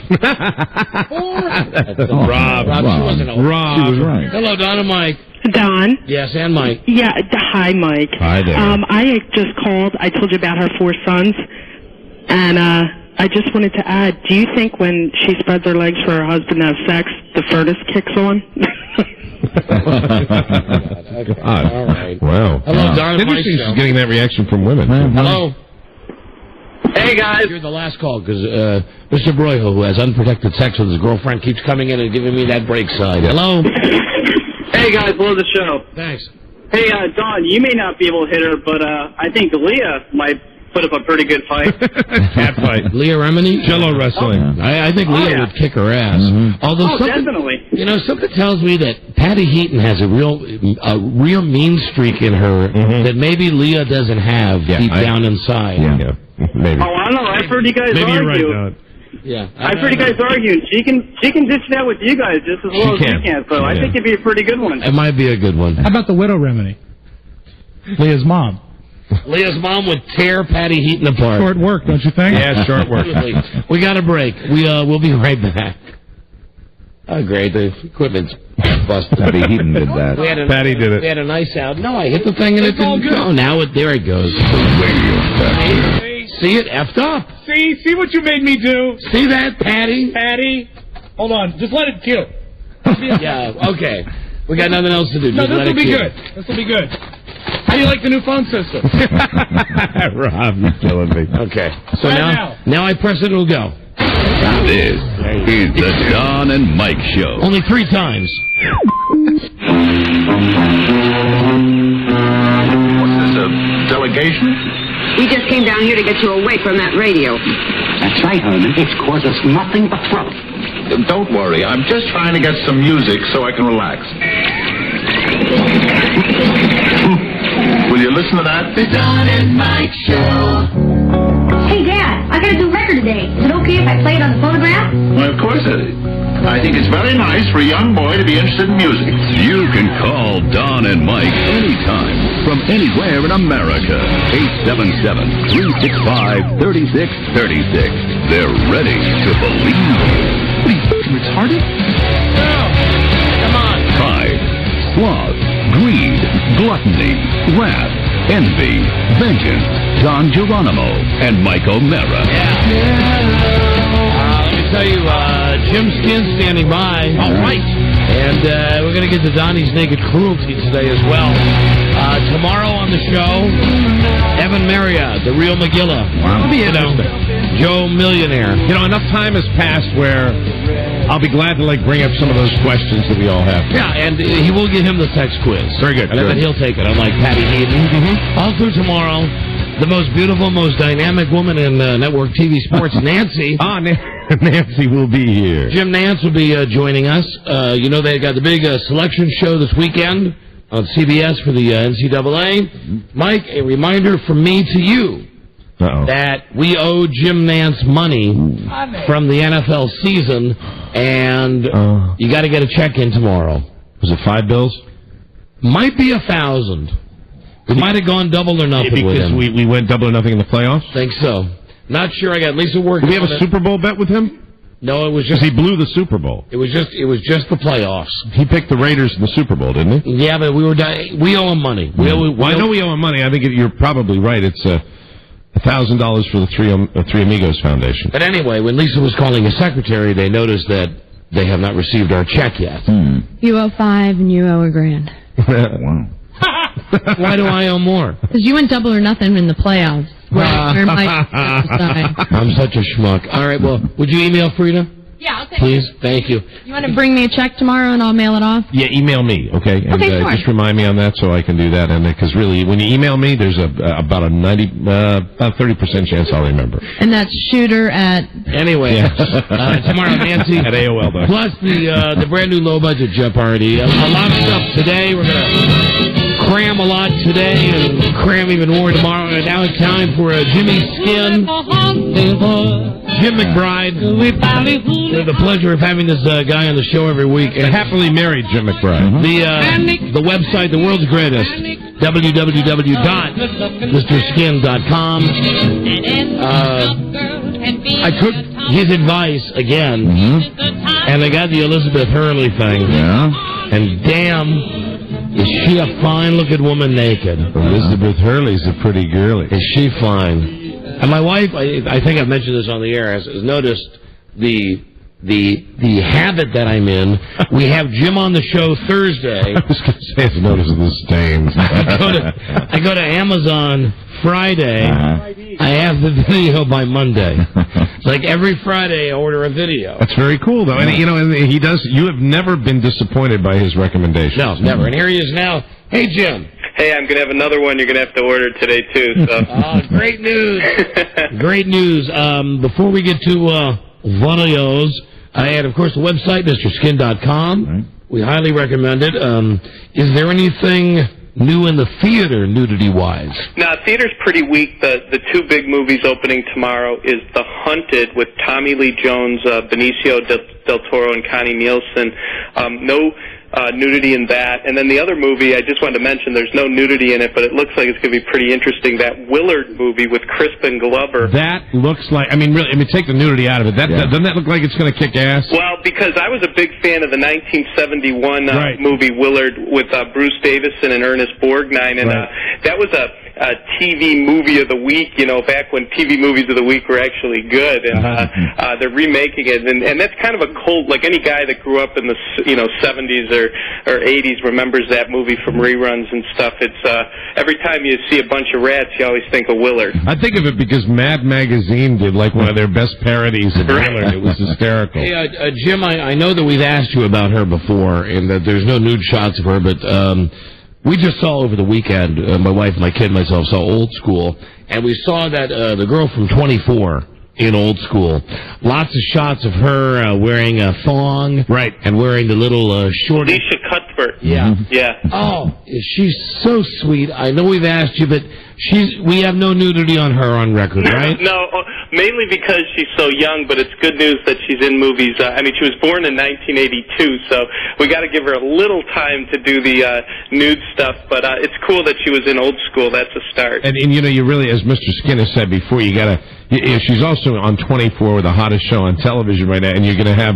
doesn't the career have to sometimes, like, flag a little bit and wane a little bit before they start doing nudity? Yes, either what happens normally is either it's before you're famous or anyone's heard of you, you'll be in this obscure movie where you have a great nude scene, which is an example of something I have today, or you're doing real well, and all of a sudden you kind of things start to go kind of bad, and then next thing you know, you're in a straight-to-video with Eric Roberts naked. Or something. All right, so there's nothing at the theaters this week. What do you have on video? Well, good stuff as usual on DVD.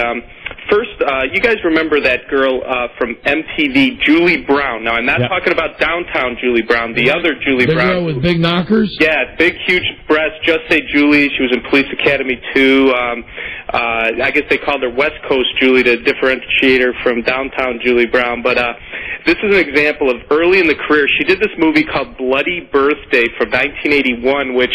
She looks so different with dark hair. Yeah, I know. It's funny. Well, she did this movie before she was famous. It was like the first movie she was ever in.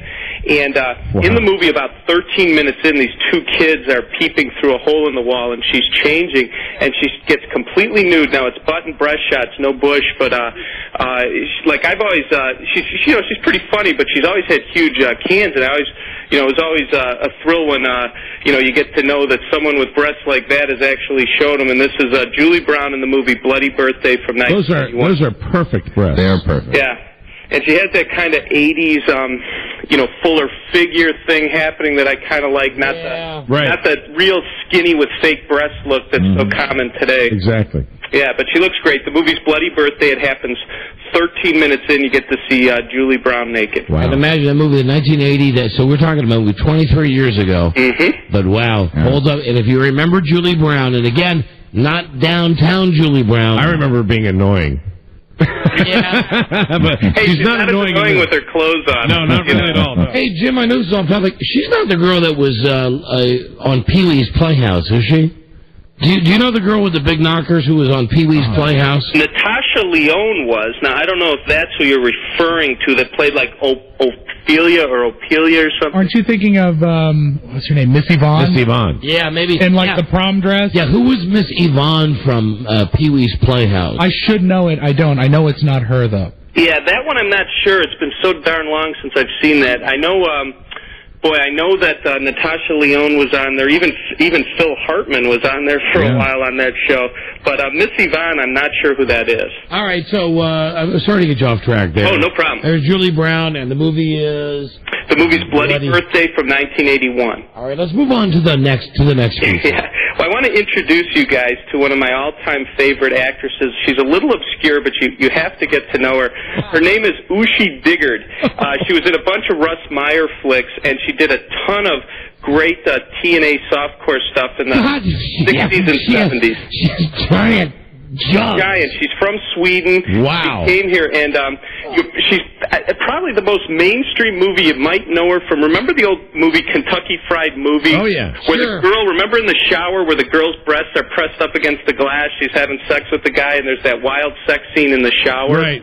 That's Ushi Diggard. And there's a movie new on DVD called The Godson, which is a 1971 movie, which actually was based on the Mario Puzo book, The Godfather, but they just went with The God's Son, and, you know, it's softcore. There was, you know, no acting or any writing, but the nudity in this is unbelievable. And Ushi Diggard has some of the best breasts, and those are all natural. She's from Sweden. Man, those are real? Yeah, they're like 36 triple D. Wow. All real. She's gorgeous. She gets naked a ton in this movie. It's called The God's Son. Plus, there's a ton of other babes naked, but I just wanted you guys to know Ushi Diggard is in the Mr. Skin Hall of Fame for, you know, a long and a great career when it comes to celeb nudity in movies. Ushi Diggard. You have heard the name for the first time here. Diggard. Diggard. Excuse me, go to MrSkin.com. Ushi Diggard. It's a dirty name, isn't There it? is a shot of her laying on a bed with a guy and a black chick behind her. Yeah, and it's good. She's not even doing that thing where she's arching her back to make her breasts pop out further. Right. They're just naturally big, gigantic jugs. Wow. Yeah. Okay. Yeah, she's great. But here's the big, here's the pick to click. The one I think Don's going to buy at the video store is Blind Date, which is a 1984 movie. Now, not the Blind Date with Bruce Willis and Kim Basinger. That was a 1987 movie. This is a 1984 movie. Now, listen to this. In this movie, you get Kirstie Alley topless from Cheers. She has a great nude scene in bed. Now.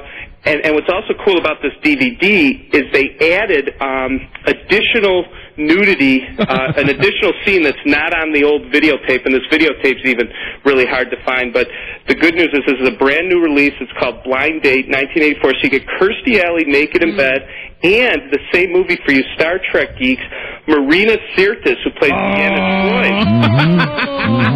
That's one of Don and my favorites. Wow. You get the look at that. Yeah, she was very young, plays a hooker, and she shows her enterprises, if you will. She doesn't look the same. Yeah, they're both Kirstie Alley and her very ample chest babes. So it was kind of a big breast day today. So. Jim, I got to tell you that Kirstie Alley, as she is today, is a pig. Right, but if you go back to 1984, and Mike, let me click back on. Oh, she was a turbo hottie. Kirstie Alley. Oh yeah. She's laying in bed. She's got curly hair. She got, you know, it's always a sign of a girl with nice, big, real boobs when she's laying on her back and the boobs are still big and full. Yeah, absolutely. And I am a big Counselor Deanna Troi fan on Star Trek. She looks different in that. It's definitely an old movie. Yeah, she's in the movie for like 5 minutes and is naked for 4.5. It's pretty. There you go. Now, Jim, do you think Marina Sirtis, you know, Deanna Troi? Do you think those are real? Oh yeah, definitely. Yeah, those are real. Definitely. You know, because I'm looking and Mike right Get a little clip right there. Right there, it looks like there's a little Jim on the right. Little scarage. Yeah, like there might. No, I think those are real. You think so? especially this is early '80s and it wasn't as common.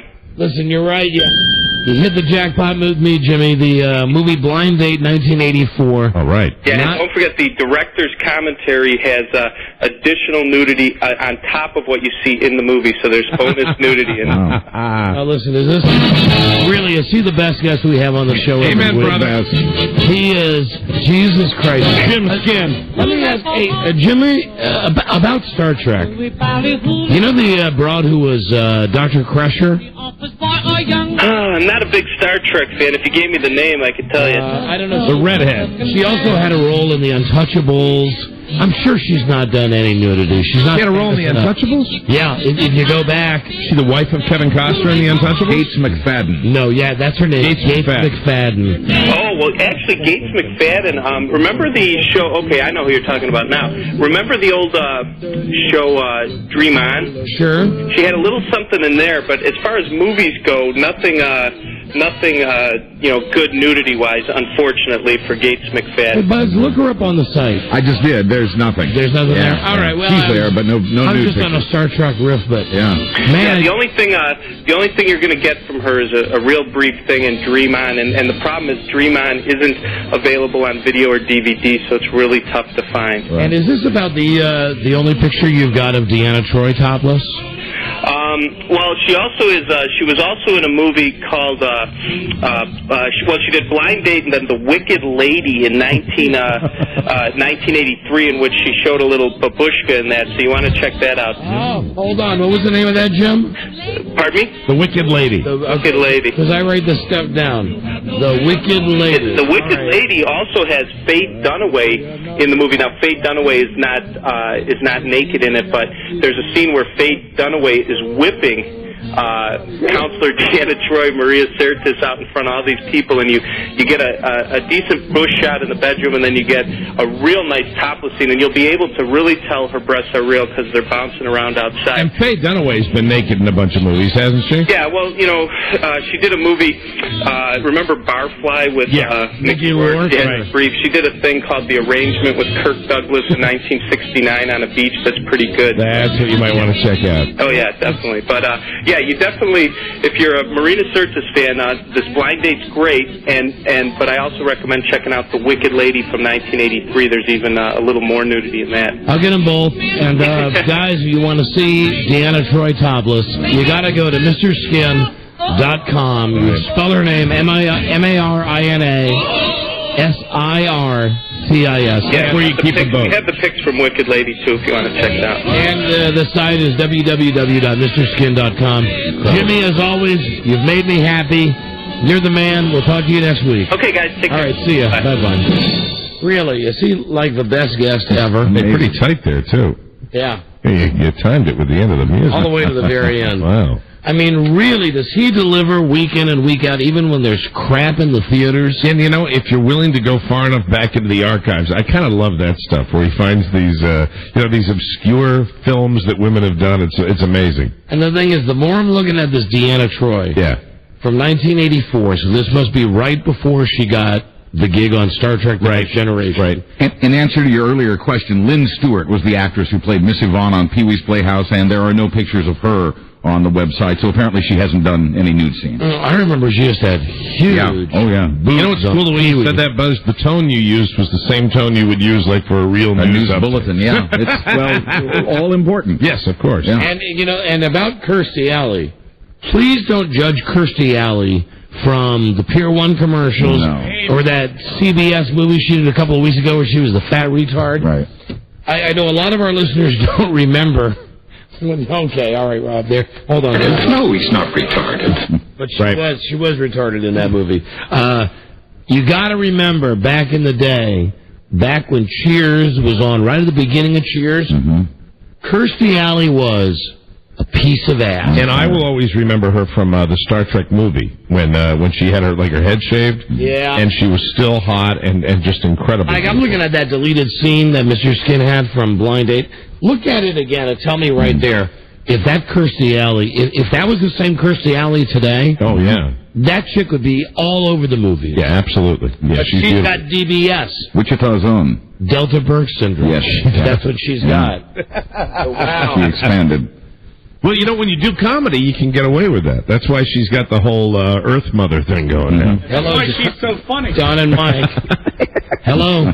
Hey, guys. Yeah. Hey, listen, this is, whoever you got on, I listen to you guys all the time. This guy you got on, he is dynamite. He has just perked up my marriage, I'm telling you right now. He's a savant. Hey, I'm going out right now. Godson, I got all the movies listed. I'm going out and getting them. What amazes me is really, he is an encyclopedia. He knows... In his head, he's got it memorized. Every Who is this guy? Actress, Jim McBride. His name is Jim McBride. MrSkin.com. You got Tard. Jesus, he's on every week. Go there. And the reason I think that Jim works on our show is that we really get into what he says. And he's on, Jim will tell you, he's on like 500 radio stations a week. Right. He's got his website, but we got a rapport with him, and the reason we got a rapport with him is that we dig the fact that he can just name any movie from any genre. It's fun.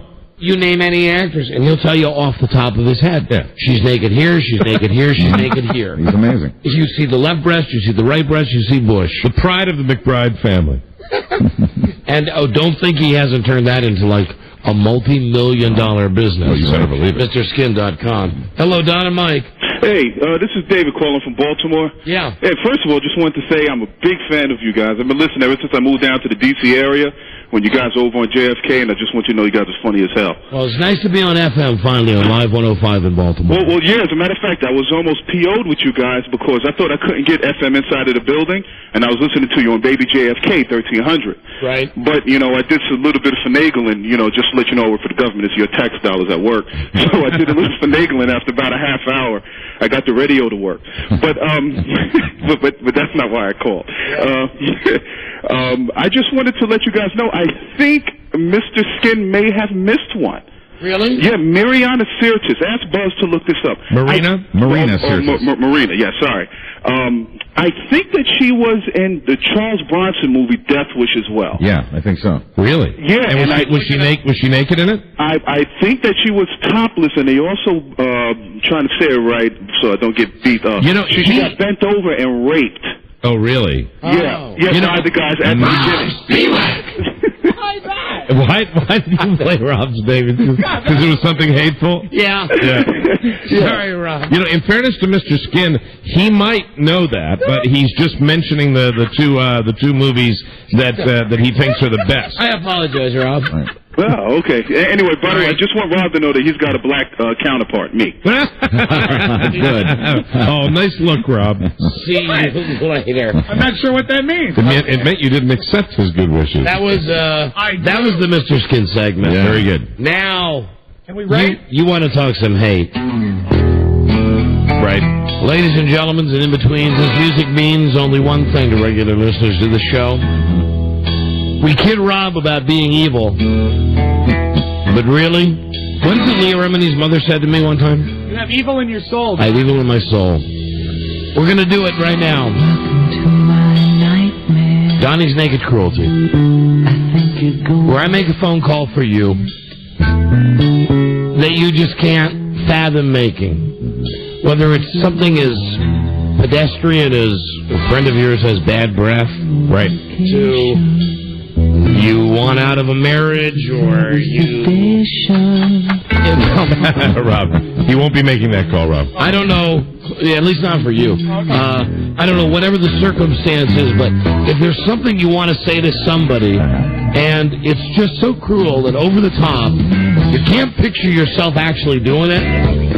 You mentioned bad breath, and I think that we've had one that involved odor that was very, very special. You cut right to it. You don't mince words. You get it done. You get it done fast, and you get it done effectively. I'll tell you one reason I know I like this bit is that Mike doesn't like it. Right. That when we first start going with the people call, with all the calls that they want me to make, right. I know that when Mike gets upset, right. He goes, oh, don't do that one, don't do that one.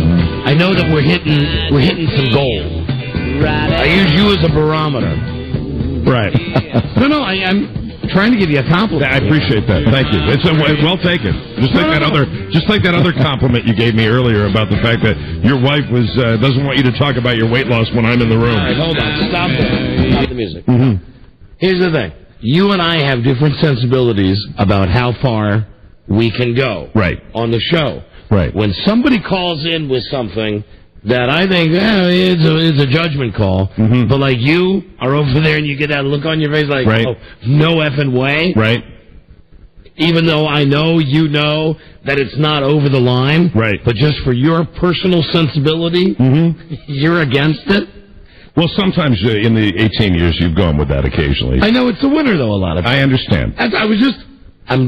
Jesus Christ, forget it. You know, what? I was trying to... Jesus Christ, it was a compliment. That's what I was trying to say. Right, okay. Anyway, a lot of times, that's when I know I'm onto something good. Right. When I hate it. When you hate it. Right, yeah. Thank you. Thank you for the compliment. You know what I mean. How the F do I possibly accept that as a compliment?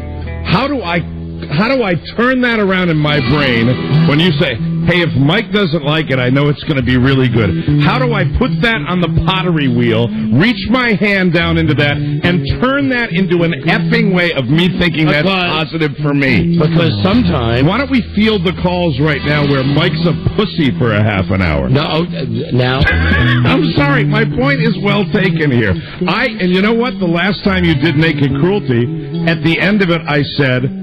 I actually liked Naked Cruelty because it was something you did that was funny. But during the process, there were some calls that had... Okay, now if you can take a serious compliment. What? You have a giant zit on your face. Hank, no. Now that's a compliment. Sometimes there would be a call that I would take. Right. That really... I know I shouldn't take. Right. But I would say, just to push things, maybe I'll take this one. Sure. And I do need you to say, hey, come on, listen. Dude. Sometimes you've taken my advice over the years. Yeah. So what I'm saying is, you're a good barometer. I am a good barometer. That's all I'm saying for this bit. Absolutely. You're a good barometer. And the last time we did Naked Cruelty... I don't remember specifically what it was. What I remember, it was highly entertaining. And anyway, which is the whole mission. I'm tired of trying to give you compliments because that's please don't do that anymore. Do not give me any compliments. It's not a natural state of affairs on this show. I like just go back to the way it is, where you do your thing, I do my thing. You talk about whatever you want to talk about. I talk about whatever I want to talk. And maybe your wife talked to you last night. Don't worry about it. Everything's just fine. All right. I like it when you don't give, I'm coming from, I'm not coming from a bad place. I understand. But you know what? It's just, right now, would you not agree, it's better than it's ever been? No, I agree. It doesn't need to be fit. I don't need compliments. Okay. Very gotcha. good. There you go. Okay, so, anyway, the bit is Donnie's Naked Cruelty. Right, and now the Naked Cruelty, I will give you even a softball. Okay. The example of Naked Cruelty would be when you talk about the zit on my face, and you say, hey. All right, I'm glad you brought it up. But it would be different. It would be like if it happened all the time, and I was like squeezing a zit in front of my coworkers. And to be honest, the zit you have is not worthy of a Naked Cruelty call. And even if it was, it would be more like some of your coworkers have said that they've seen popping zit. Popping zit. That's what it would be. And anyway, the prize, if we select your call and I successfully make the call that you don't want to make, welcome to my night. The cruel call is $100 in cash at Ozfest tickets. God, I hate this bit. So 800-636-1067 from Canada. Yay! Welcome to play from Canada. Anywhere else in America, it's 877-365-3636. Yeah.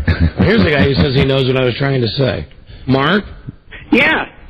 Don, I've listened to you guys for almost 10 years now out of Reno, and oddly enough, I'm driving listening to this, and I know exactly the direction you're going with your compliment. I mean, like the last time you guys did Naked Cruelty, when you were calling the guy with the girl who was, the guy had to pick something out of her, whatever, you cringed at that, and that's where Don had said, let's go with this, and that's where it got good. Well, then, you know what?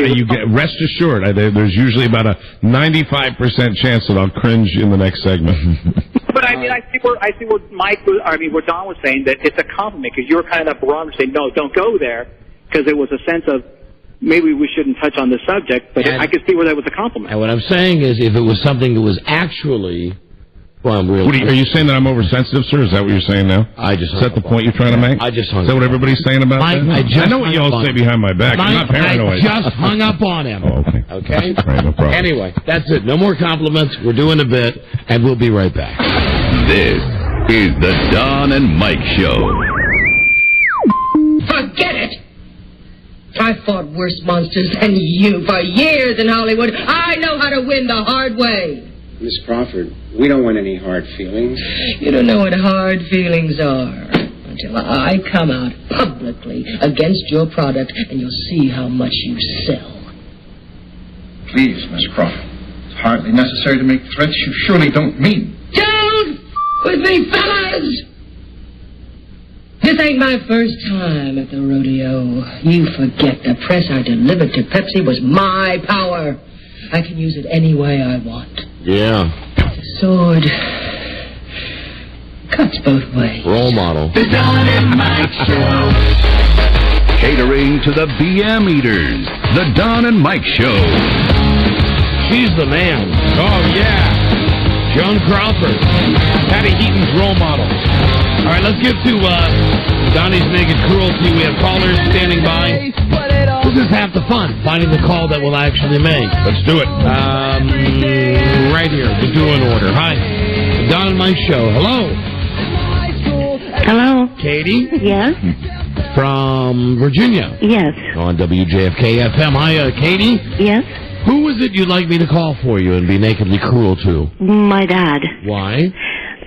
Because he purchased a car for me that supposedly only had 50,000 miles on it, and actually has 150-some. It's a piece of junk, and it keeps breaking down, and he put the loan in my name, and I'm going to default on it. Because I need to get a car that works. All right, let me see if I follow this. Now, your dad co-signed on a car for you. Right. He picked it out. Oh, your father picked it out, and he thought you'd love it, and now your dad is backing out of paying. No. I have to pay for it. The car has broken down probably 8 or 9 times already, and I just had to have it towed into the shop. And the guy's words were, "I don't know where to begin to tell you what's wrong with this." All right. car. So what is the naked cruelty angle on this? That he's going to have to pay the loan because I don't care at this or have point, his credit destroyed. Yeah. All right. Because you're going to stop making the payments. Yes. But as opposed to, why don't you just trade it in? Because right now it won't run. I can't even get it running. And you can't afford to get it fixed? No. You know what, Mike? I'm sorry, with my small brain, I don't understand this. The father, took the time to pick out the car for his little girl that he thought his little girl would like. And then, is this the first car for you? Mike, you're being much, much too nice. Was he nice to you about picking out the car? No. Oh, he wasn't? No, he's a control freak? Oh, yeah. You would have fun speaking with him, I'm sure. But just for grins, what's the make and model of the car? It's a Tempo. Ford Tempo. Ford Tempo. Ford, all right. Hold on a second. Red. Hold on. Ford Tempo. I don't know why you guys got this thing against Ford, but Mike and Rob just high-fived. I really think there's Chevy people and they're Ford people. I mean, that's it's a pickup truck thing, too. Hello, Don and Mike Show. Who's this? Hey, Don, this is Dave. Dave, where you from? Hey, I'm calling from Landover. Right, another WJFK FM listener. Thank you. Dave, nakedly cruel, I'm here for you. Who shall I call? I need you to call my girlfriend T. Why? Why?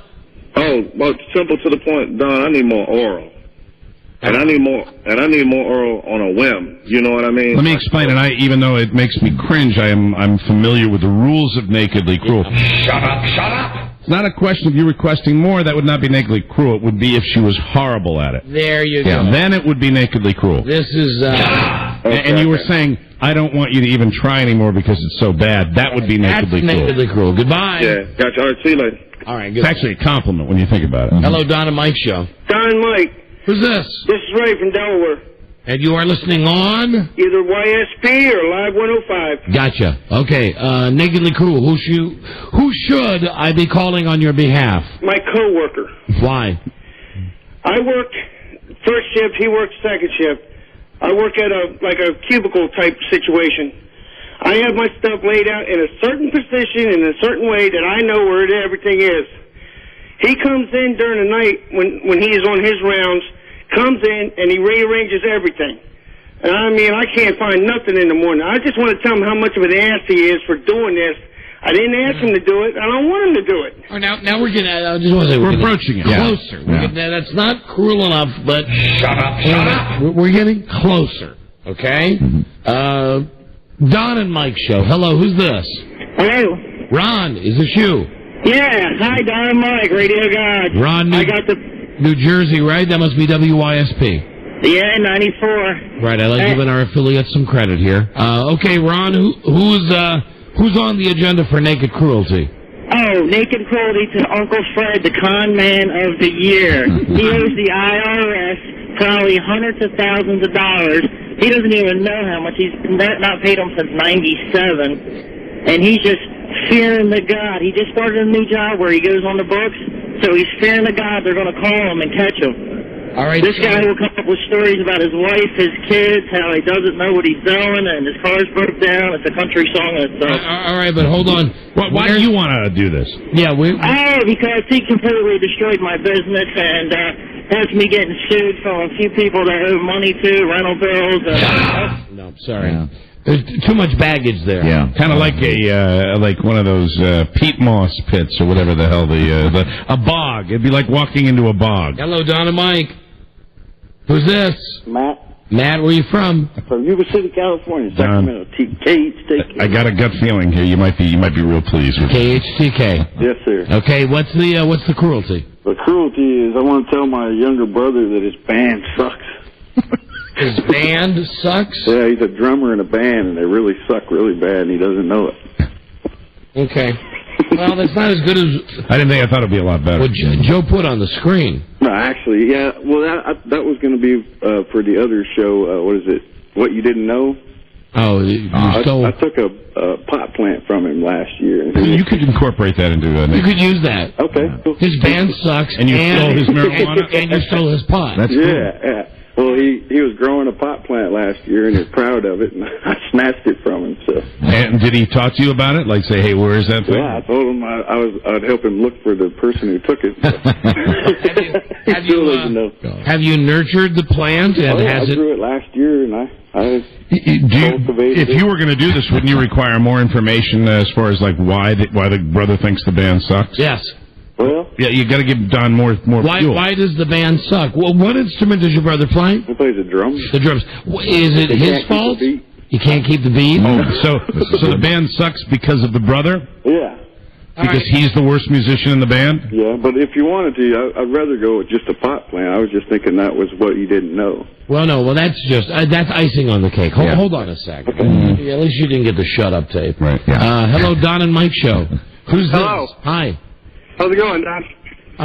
It's going great. Who's this? This is Sean. Sean from? Rochester. WHTK. That's right. Right, okay. Naked Cruelty. Who would you like to be nakedly cruel to? Yeah, I want to be nakedly cruel to my buddy Chris, who is the ultimate cheapskate. Why? He comes up to visit. We all went to high school here in Rochester, and, I supported him through his college days when he was broke. He comes back, he's got a good corporate job now. He comes back, and he's just cheap. I need him, when he comes back and we're hanging out with our buddies, he needs to open up that wallet. Just spend. He's just too cheap. Not thick enough. Shut up. Sorry, hey, Mike. I like your interpretation. I'm not cringing, sir. I'm sorry. He likes your interpretations. My interpretations. Thank you very much. Hello, Don and Mike show. Hello. Hi, who's this? This is Denise. Denise from where? Baltimore. Live 105. Yeah, absolutely. Okay, I'm ready to be cruel for you. To who? To my son. Oh, now, let me just say, I'm getting a vibration right now. Mm-hmm. Let me tell you, the skanky little hoe that he is seeing. Oh my God. Now, let me just tell you that we're moving into the mother lode of naked cruelty. The mom who doesn't like the son's girlfriend. How old is your son? Well, that's the problem. He's 17. 17. Oh, would I love telling a 17-year-old man? He knows everything. Honey, you can't use the S word. You can't use the S word. I'm sorry. Now, I'm lucky enough. My son is 17, almost 18. He has a very nice girlfriend. I approve of her. But I certainly understand. You need more information, though, as to why the mother... Yes. Why is the girlfriend so bad? Okay, first of all, and I know rumors are rumors, but I have a tendency to have, I don't just believe everything I hear, but everybody's saying the same thing. The girl is easy. She's around. She's easy, and right now don't mention any names here. Oh, I'm not. But she's a whore. And there's something about the dog, the family dog. What about the dog? And the girl. Are you saying she's had sex with the dog? I think she's done something with the dog. Well, now where would you have heard that? Where I got a phone call. From who? So, from a couple different people who know her, and my oldest son, well, my youngest son, excuse me, goes to the same school, and he's been hearing the same thing. That she's having relations with a dog. Bestiality. Yep. Wow. Now you can appreciate why I wouldn't want my And son. you don't get along with this girl at all. Well, it's not that I don't get along with her, but she's obnoxious and she gets on my freaking nerves. You think she's a bad influence on your son? I think so. I think he can do a lot better. He's a good guy. I mean, you know. How long has he been going out with her? Oh God, months. Months. When you mentioned Too many months. When you mentioned that she gets around, how many other guys do you know of, second or third hand, that she's been with? Well, I don't have numbers. I don't have numbers. Well, give me a guesstimate. I guess half a dozen. And she's also 17? No, she's a couple years younger. Oh, she's 15. Yeah, but that's 105 in dog years. So she's only 15. Is your son having sex with her? I think so, yes. You don't know? Well, let's just put it this way. I'm finding wrappers of things where they don't belong. No, Finding condom wrappers. All right, so if I was to call your son... Thank you. Thank you. If I was to call your son, I would tell him that your mom says, your girlfriend, I'll get her first name in a second. You want him to dump her? Pretty much. She's a whore. We hear that she's had a relationship with an animal. She's obnoxious. She's only 15. She's been with at least 6 other guys. And your mom is tired of finding condom wrappers around the house. Exactly. Mm-hmm. Yeah. You know, I see one other one I'm going to take, but I think you may be a winner. Because it'll be a first. A mother just totally... ratting out her son. Totally being nakedly cruel to her son about the girl. Denise, hold on. You're in first place right now. Okay, thanks. Don't go anywhere. But I see what Joe's written on the screen. He must talk to Dan from Seattle on the Buzz 100.7 FM. Dan? Yeah. You want me to call a lady named Britta? Yeah, the water filter chick. Actually, no, her name is Brita. Brita, and what is it you'd like me to say to Brita? I want you to tell her that she smells like animals. She smells like... Is there any particular reason for this, well, Dan? she tells me that she volunteers at the zoo here in Seattle, and... You have trouble having... Is this your girlfriend? No, it's your girlfriend. No, it's the chick that I work with. Well, listen, you know, I thought we had... Yeah, F you. Thought we had something there. Attitude thing. How about we, you know, Mike's always dangerous to go to Alabama. Yeah. Here's John in Alabama on WABB. John. How y'all doing? We're doing great. All right. Let me tell you my little story I've got here. Alrighty. We had Mardi Gras going on down here recently. Mm-hmm. Right. And my poor girlfriend, she was going to Hooters with a bunch of people after work. Now, these parades were well over. They finish up by 8 o'clock. But this was around 10 o'clock. She got mugged outside this Hooters. And she called 911. And within a half a mile of this place, there is a police precinct. And they told her it would be well over an hour before someone got there. Well, needless to say, I came home immediately after I found this. Hold on, let me just jump in here. I believe I empathize. You know, I have empathy for you. But if you want me to call the cops, is that what you want me to do? Hey, I want to see how wild y'all can get. Shut up! Shut up! No, I'm not calling cops. You idiot. Cruelty. No. So I think here's where we stand right now. The leader has got to be Denise. Yeah. Who wants us to call her son and say that she's a whore. She's a whore. She's had relations with a dog. Doesn't want her son to be dating the girl anymore. She's obnoxious. The girl's only 15, and she's been with at least 6 other guys. And the mom has found condom wrappers, and the mom wants him to drop her like third period French. And unlike, adults, I think for everyone concerned, we should probably not mention the girl's name. At least get her first initial. Yeah, that's fine. Let me see. Oops. Hey, Denise? Yes. Denise, we have to do a break before we actually make the call. Do you have a number where you think your son would be? He'll be here at home.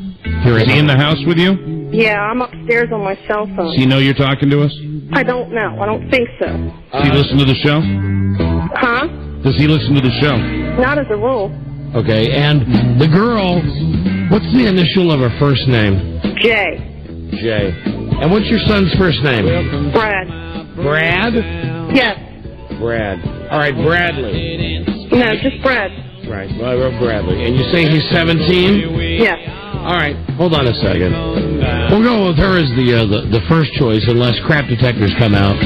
Then we still have Matt, whose brother is in a band, and the band sucks. And Matt also stole his brother's pot plant. And then the one that I didn't totally understand, but you guys seem to get about the girl who wants to call her dad because her dad. Should I say goodbye to her? You can throw that one back. Okay. Yeah. All right, hey, sorry, honey, we got to leave the line open in case something better happens. Okay. All right, thank you, though. You're welcome. Bye-bye. Bye. Oh, and then, of course, we always get this. The obligatory guy who wants me to call Joe and tell Joe he sucks at his job. Steve? Yes. Is that... you want me to call Joe Ardinger? I want you to call the guy who answers the phone and tell him that he sucks. Joe. Why would that be, sir? Because he picks up this phone like he's some kind of big shot. Sounds like he's some kind of goofy, buck-toothed teenager. Joe's not just a name, it's an idea. That's our This is true. This is All true. right, okay, see you later. Bye-bye. So right now, the best we got going... Haven't you been nakedly cruel to Joe before anyway, without being, every day. Caller, right? Every day. The best we got going, and I gotta say, I like the concept. It's unique. Yeah. Never been done before. Calling a son, a teenage boy, on behalf of the mother. You don't get that very often. No, you don't. I think we'll go with that unless we got something better right after This is the Don and Mike Show.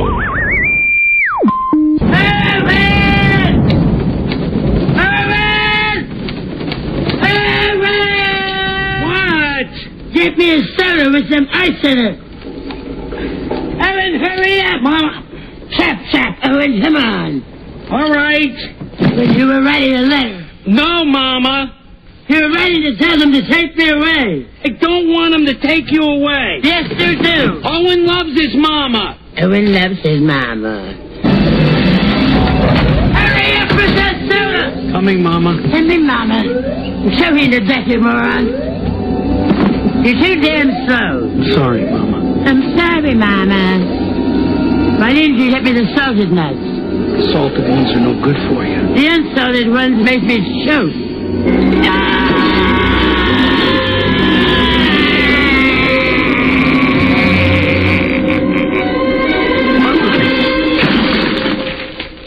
You clumsy poop! What'd you do that for? Come on, move it, lard ass. Pick up every piece. The Don and Mike Show. Ladies, they love your in-between. Don Geronimo and Mike O'Mara. Just looking at the wall trying to find cruel tapes. Yes, Mama cruel tapes. I mean, those, we blew dust off those cartridges. Yeah. It's been so long since we played any tapes from Throw Mama from the Train. Throw Mama from the Train with Danny DeVito a million years ago. Hello, Don and Mike Show. Hello. Hey. Hey, this lady is full of crap, first of all. We already have a crap detector call before we started the concept. Okay, but I also want to say that she's a horrible parent, first of all. The least of her concern is the kid, her son. Or, no, not the son, the daughter. Or the girl he's trying to bang. What? You're all over the place. Why is your crap detector going off? Because you can get this off of any urban legend website.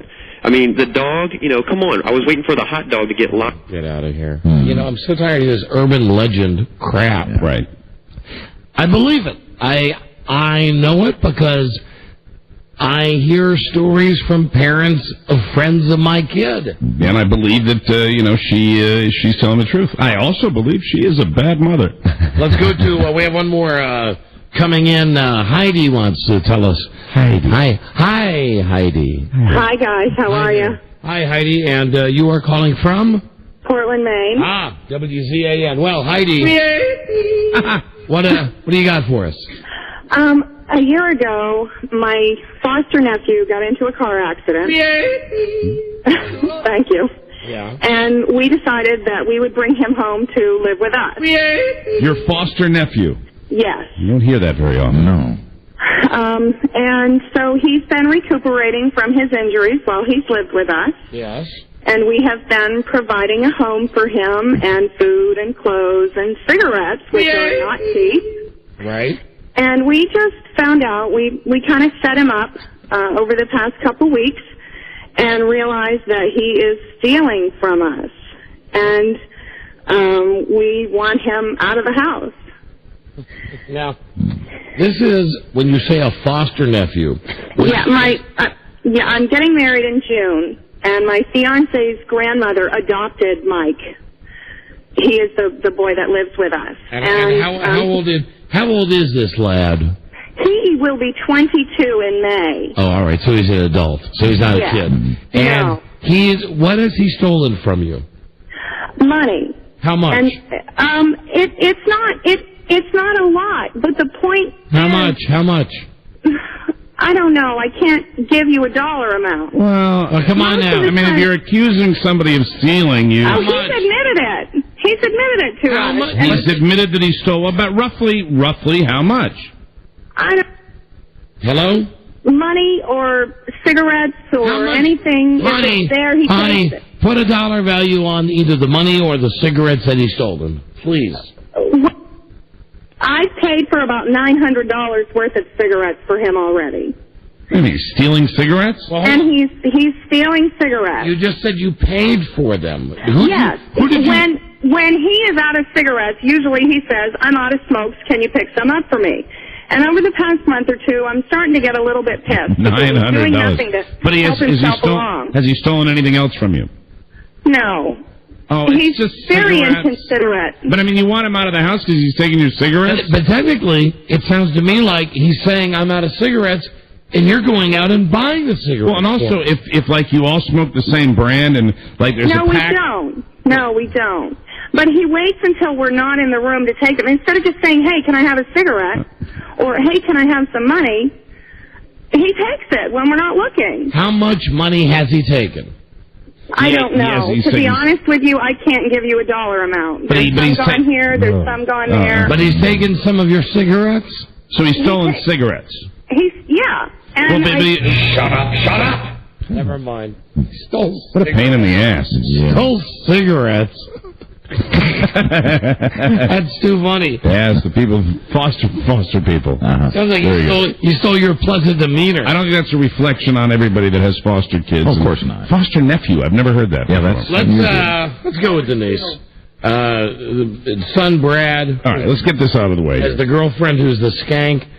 Denise, stand by for action. You said your son Brad is in the house? Yes, he is. Now, you're calling us from your cell phone. Yes. All right, let me dial Brad up. Hold on a second. Now, Robbie, you'll have to tell him he's on the air. Okay.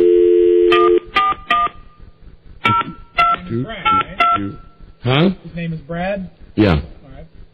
We'll call him Bradley. No. That's what Denise said. She got real upset when you said Bradley. All right. Mother of the year. I look forward to this. This will be a good Donnie's Naked Cruelty. Brad? Hi, Brad. It's Rob Spiewak with the Don and Mike radio show. Congratulations. You've won a radio contest. Okay, but I need to put your voice on the air, so I'm going to put you on the air. Is that all right? Okay, put you on hold, and then you'll be on the air. Hold on. There's your winner. Okay. Hey, Brad. Hello? Hi, this is the Don and Mike show. Hey, what's up? Hey, by any chance, are you listening to our show tonight? No, I'm not. All right. Listen, I'm calling on behalf of your mom, Denise. Yeah? You are currently, your girlfriend is 15 years old, right? Yes, she is. You're 17. Yes. Her first name starts with a J, right? Yeah, it does. To make sure we're talking about the same girl. Okay. I'm speaking on behalf of your mom. Okay. This girl you're with is a whore. She's been with at least 6 other guys. Think about it. She's only 15. I'm assuming you've banged her since your mom has found your condom wrappers already. So that makes 7. 7 guys, 15 years old. She's obnoxious. She's slutty. And can I tell you something else about your charming girlfriend? She's had relations with a dog. I'm talking about, working a dog. What the? Hello? Oh. Who are you talking to there? Is Mom in the room? Oh, my God. Hello? Bradley, focus. What? ADD, Brad, what's going on? Brad, before you take your next Ritalin, who are you talking to? I'm just thinking, oh, my God, that is disgusting.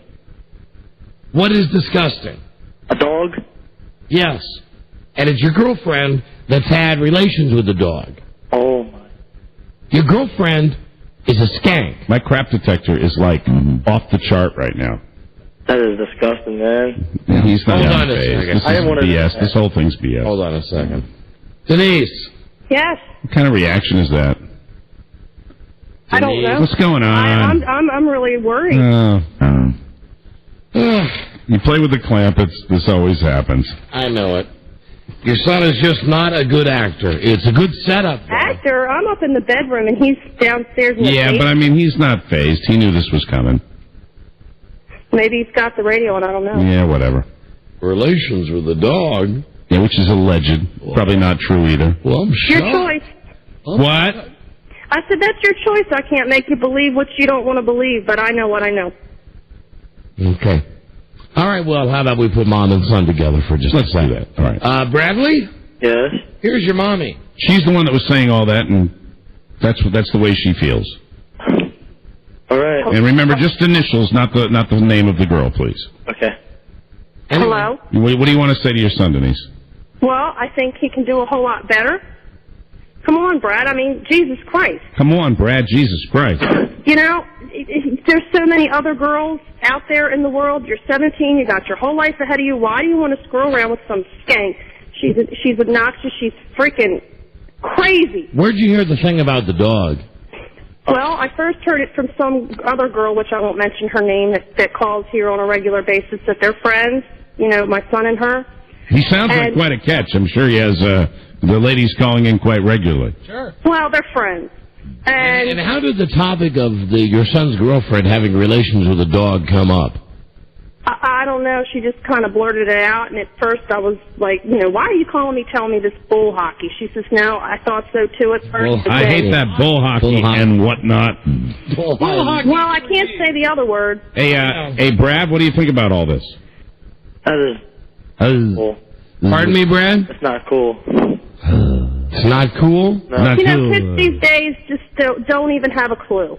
Which is why I thought maybe if I had somebody other than us call, maybe it would get through to him. Now, what do you mean by not cool? Elaborate, Bradley. And parents just don't understand. I asked her about it.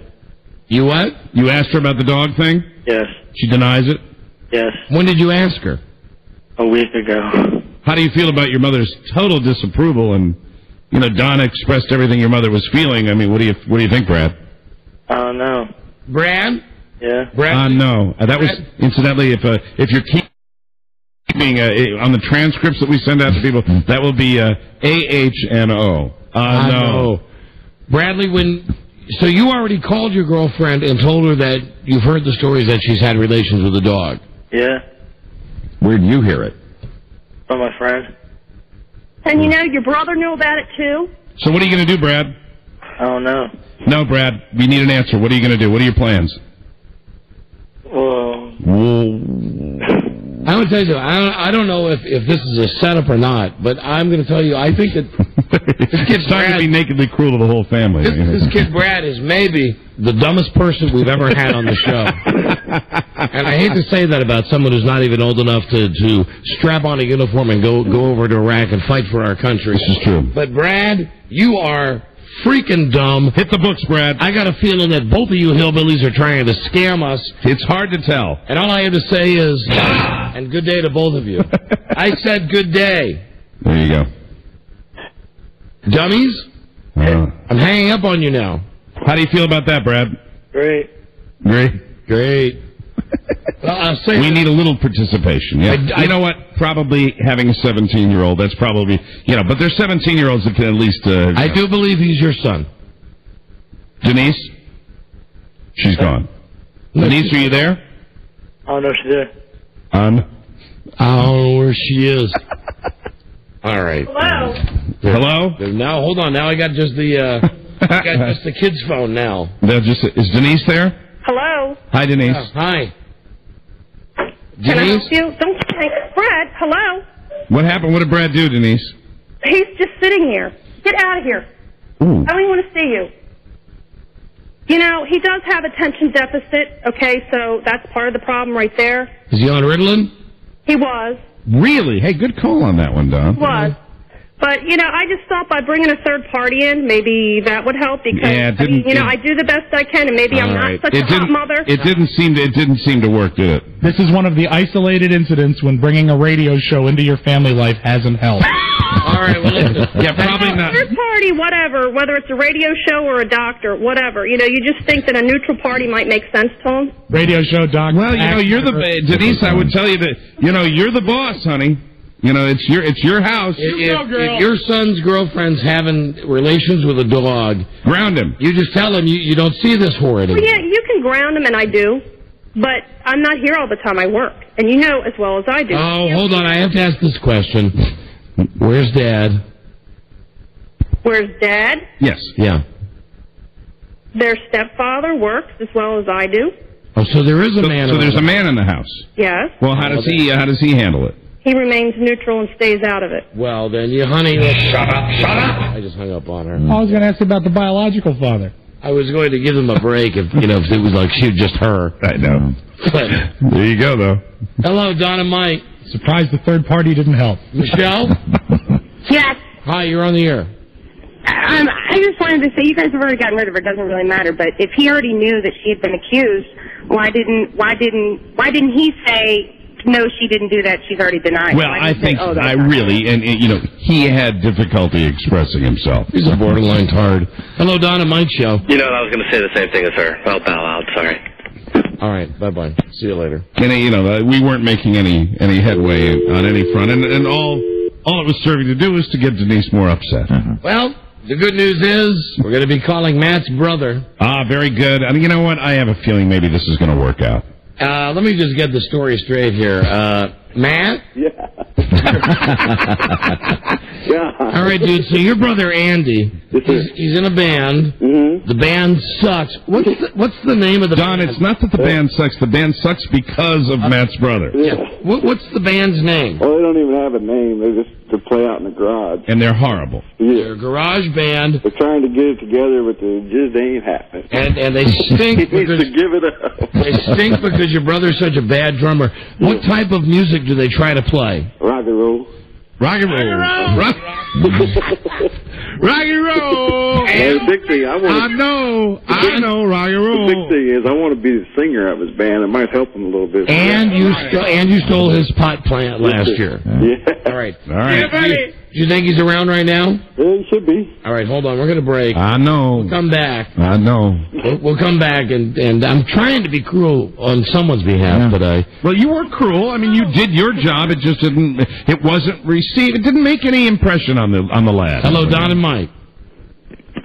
Hello. Hello? Yeah, hi. Hey, what's up? You guys got to make Brad a recurring character, man. How could we possibly do that? With Rob Spiewak and Mike O'Mara doing their impressions of Brad. Hello, Don and Mike. Hello? Hello? Hello? Yeah, you're on the air. Yes, sir. I just want to let you know I think you're the next Joe Millionaire. Everybody's calling. We got a break. We'll be. I promise we'll have some resolution to this right after this. This is the Don and Mike Show. In California, you're on the air. What do you think? Boy, that guy's comments were a little out of line. I believe, they don't know what their kids are doing on the computers nowadays. Are you guys in New York? Yes, we are. The big question about that is, why aren't Don and Mike on live in New York? I don't understand that. Do you know anything about that? Well, that's an interesting point. The Don and Mike Show. Cletus, what are you beating your gums about? You can call Don and Mike anytime from anywhere in America. 877-365-3636. They're ready to believe you. You have no brain. If you loan us some laughs, we'll pay you back with interest. The Don and Mike Show. We're still trying to do Donnie's naked cruelty. I must tell you that the lady wouldn't go through with it, but Lisa was just telling me back in the other room. This is the one that I know. Remember when I was trying to give you that backhanded compliment before? Yeah. I told you about this one. You're right about that. Now, there's a guy who had a heart attack yesterday. Apparently, there was a woman who was a friend of the guy and the wife. So the guy has the heart attack yesterday. The woman wanted me to call the wife of the guy who'd had the heart attack to say the woman was sorry the guy didn't die. That, my friend, is naked cruelty. That's for sure. Now, there was a reason, some convoluted reason the woman decided not to go through with it. Titty bar. Yeah. The woman who was happy that the guy had the heart attack and or unhappy that he didn't die, why didn't she end up coming on the air? Well, there was some hearings tomorrow for some custody stuff going on. Wow. In their circle of evil? Yeah. Wow, is that great, though? I just had to share that with you. Would that have been a great one? Yeah, I said probably not in your best interest. All right, and what's this extra one you've got up in case we don't get through to the brother? Oh, this kid wants to call his mom out on this thing. His dad died not too long ago. Well, she has a new boyfriend now. His mother has a new boyfriend. Turns out she started dating that guy about a week after the dad died and kept it from the family. Well, the family knows. And she's gone away on trips with this guy, and so hasn't really let the family know that she started dating right after the guy died. All right, well, we'll keep him in case. Man, I just wish we could have had that. You know, let me just say the essence of Donnie's naked cruelty is being able to call someone up on behalf of somebody and say, hi, I'm calling on behalf of so-and-so. Understand your husband had a heart attack yesterday. So-and-so would like to say they're sorry he didn't die. Wow, that's cruel. But we're going to go with the guy whose brother's in a band and his band sucks and he stole pot from him. Here is Matt in Sacramento. Matt, who I believe is, it's pretty obvious that Matt has stolen the pot plant. Matt, we're gonna call Andy right now, okay? Right on. What? I said right on. Right on. Okay, and what kind of music does that band? I'm sorry, Matt. Mike, it was. What kind of music does that band play? Rock and roll. Rock and roll. Rock and roll. Rock and roll. Rock and roll. She's had relations with a dog. That ain't good. I don't know. Yeah, I don't know. Here we go. Calling Matt's younger brother right now. Calling it Andy. Robbie, here we go. Would you have... Oh, that sound is Rob picking up the phone, waiting for brother Andy. Uh-oh. Uh-oh, what's the problem? This number has been disconnected. Oh, let me redial. Yeah, that's a sticky wicket. Maybe I misdialed. Hold on a second. 1 5 3 8 2 2. You're getting a fast ring. That either means it's a direct connection or... Well, it's ringing. Ringing? It's ringing. How many ring is? Hi, I'm looking for Andy. Hi, Andy. It's Rob Spiewak. There we go. The Don and Mike Radio Show. Time for some naked cruelty. Great. I'm going to have to tweak it up because this really isn't cruel. We need to put your voice on the air. So you called that right about the heart attack thing. Man, is that a great one, though? No. That would be about the worst thing that we've ever done on the radio, and I probably wouldn't be in the room if you did it. Sorry he didn't die. Wow. See, Mike? Mm-hmm. That's exactly what I was talking about, though. I'd probably leave the room for that. The yin and the yang. Hey, Andy. Yeah. Hi, my name is Don from the Don and Mike Show. How you doing? Doing very well, thank you. Got your brother Matt on the other line. You do? I do. I'm going to pass along a couple of things to you on behalf of your brother. All right. Now, I'm going to hope that you're man enough to take what I have to say to you. Okay. And remember, I'm just the messenger. Don't shoot the messenger. All right. Okay. You're in a band, right? Yeah. Your band really, really sucks. Really? And there's one reason your band sucks. It's because you're the drummer. You're like the worst drummer in the world. Really? Your band will never make it out of the garage. There's only one reason that your band is not playing bar mitzvahs and birthday parties and nightclubs and state fairs. It's because you Because you suck. Really? Because you're a bad drummer. Really? You got no rhythm. Oh. And also, a year I've been ago. playing for a month. Also, a year ago, I got to tell you something else. Do you remember when somebody stole your pot plant a year ago? Yeah? It was your brother Matt. What? And he smoked it all. Oh. He got high. Where's he at? Said it was great pot. Where's he at? Where's he at? He's not available right now. Why not? I'm calling on his behalf. What? I'm calling on his behalf. Why can't he call me? You didn't want to. Huh? Because it's a service I offer our listeners. What kind of music? How much of a pussy he can't call me? Your band sucks. Oh. You're an S-E drummer. I'd say the word if I could say it. It's S-H-I. Okay. What kind of music does your band play? Anything we can try, I guess. Ry-ro. And incidentally, he got real high on that pot. He said that was some of the best weed he'd ever had. Huh. That's good. Whole plant. All right. But you suck! Your band sucks! Because of you! Because of me, huh? Because of you! Give up! I want to kick his ass. Give up music! No way. And also, I've heard you've had relations with dogs. Oh, yeah, he's a good cat. Wait, hold on. You've had sex with a cat? Yeah. Yeah, I think he might be joking. I think so. Yeah. You know, I wish that heart attack call would have gone through today. You're so goddamn easy going. What are you, high now? Sure. No. I listen to you guys all the time. Were you listening today? No, not today. Not Damn today. it.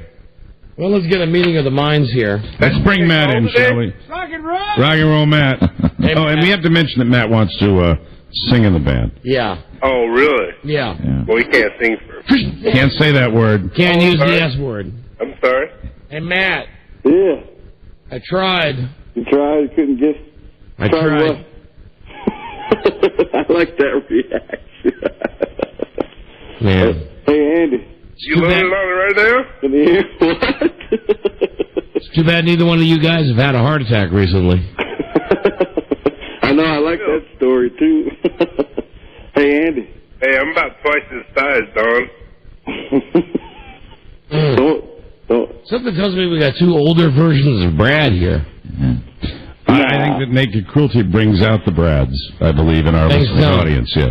Unquestionably. Wow. You know, I'm almost thinking about calling the guy, although I can't even think about the mom who's dating a guy a week after the dad died. That'd be good. You want to try that one? All right. Hold on a second. I'm not sure if you guys... No, but, I mean, that's convoluted. I mean, these guys are giggling and high, you know. Okay. Give me the number for John's mom. Hey, John? Yes, sir. Now, the deal is, we got to be very quick here because we're up against clock. Okay. You're pissed because your mom was dating a guy a week after your dad died? Right, 6 days after he was buried. 6 days after he was buried. And you want to tell your mom what? Well, I just want to tell her, she doesn't think that my brother knows or my grandmother knows that she's even dating the guy. And now she's telling me she's dating him and that they just met, you know, around Christmas time. But my dad died back in October, and I know for a fact that she met him at the guy she's with now, at a party 6 days after he died, went home with him, and has been living with him since November, a month after my dad died. And I know she went on a cruise. She said she went on a cruise 2 weeks after my dad died so she could gather her thoughts. And I really felt bad for her, man. I really did. So when your mom went on the cruise 2 weeks after your dad died, it was allegedly to collect her thoughts, but she went with this guy? Exactly. All right, cruise 2 weeks later. Okay. She said she was going by herself. We all felt bad for her, you know, but now I just want... Now you're mad at her. All right, hold on. Extremely, of course. All right, what's your mom's first name? Valerie. Valerie. Hold on a second, please. Somebody get this number. Man, maybe we should have gone to this one right out of the chute. You never know. You got some potential here. Valerie. Valerie. Pretty quick dating. Well, I don't know, man. I don't know, Hope. 6 days, whatever. I'm going, well, I can understand being pissed, though. Yeah. I'm going on a cruise to get my thoughts together. Right. You really go and you're banging another guy. Yeah, that's alleged. It's the mom's life. Anybody getting that number right now? Is anybody listening to the show in the other room? Nah. Anybody? Here we go. Here comes Joe. Thank you, Joey. Here it is now. Okay. Well, what does this say? Pick him up first. Maybe ask him a question? I don't know. Joe! What's going on? Joe. Instead of just writing the phone number down, it has a phone number, but then it says pick him up first. Pick who up first? I don't get it. Joe, what does it mean when you wrote... What does that mean? I wrote that down. He wants to. He has something to tell you about what to say when you call her, or else she'll hang up. I'll call this guy. Note. John. Hey, yes, Don. Yeah. If you call her and you just act like it's a regular radio show, I'm sure she'll just hang up. But if you just, I don't know, make it like it's a health therapy show or something. Yeah, you can't do that though. You can't do that. You can't put somebody on the air. Rob just had to say. Yeah, Rob. When you say you've won a radio contest, that's not legit either. Well, hate to say that. But that's the truth is, though, we'll give her a prize. Okay, she's won a prize. Yeah, I mean, and we do give the person a prize. All right, good. All right, hold on a second. Here we go. And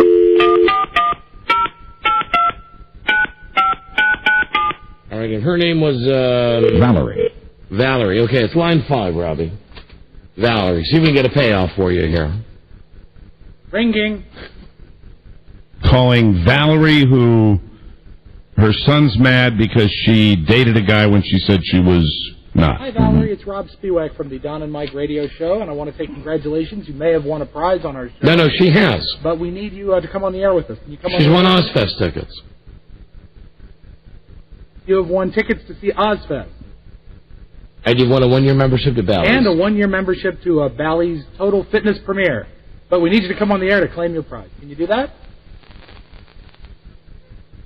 It'll only take a moment, I assure you. Please have time. Pleased to be coming on the air. Pleased to be coming on the air with us always. Hello? Please? I'll talk to her off the air if she won't come on the air. Hold on 1 second. You don't have to go on the air. It's for you, Don. So she doesn't want to come on the air? No, too busy. Hey, Valerie? Hi, listen, this is Don. I'm part of the Don and Mike show. You sure you don't want to come on the air with us? Honey, you have a baby? You have a baby in your arms? What baby do you have in your arms? Your grandson. Okay, listen, I want to tell you something. I wish you'd come on the air with us, and you can come on at any time. I'm calling for your son, John. Okay. He's pissed because 6 days after his dad was buried, you started dating this other guy who you just met at a party. And when you went on that cruise 2 weeks after your last husband died, when you said you were going by yourself, everybody knows that you were really going with this other guy that you're shacking up with, and everybody knows you've been living with him since November, and John is really, really pissed that John, your son. Do you have a son named... You've talked to your son, John. Well, if I put you on the air, maybe you can talk to this guy and see if he's your son. Because I got him on another line. Hold on a second. Hey, John? Yes. John, now listen, I have your mom on the handset. How would I be able to prove to her that it's you? She won't come on the air with us. Are you her son? Yeah, well, yeah. What do you mean well? What do you mean well? No, I'm trying to think of what I can do to prove it. I tell her middle name is Denise. I know her middle name is Denise. Your middle name is Denise. Your maiden name is Denise. Does that help? No, her middle name is Denise. Your middle name is Denise. Hello? Well, she just hung up. Oh, dear. Oh, damn, I knew she'd hang up. She just hung up. Well, I think officially you're the winner, though. Yes. Because that's the only guy that is left standing. Winner in life. Congratulations.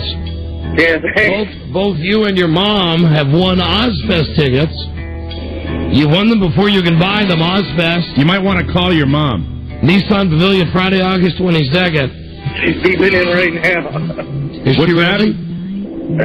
She's trying to call me right now. Why don't you take the call? Go take the call. Come back to us. I don't know. I don't want to talk to her. Jesus Christ, I don't want to talk to her. Well, you're going to have to. She's been calling me for a month and a half, and I haven't been answering the phone. She's too stupid to get the picture. Oh, dear. I don't want to talk to her. All right, listen. You and your mom have won Ozfest tickets.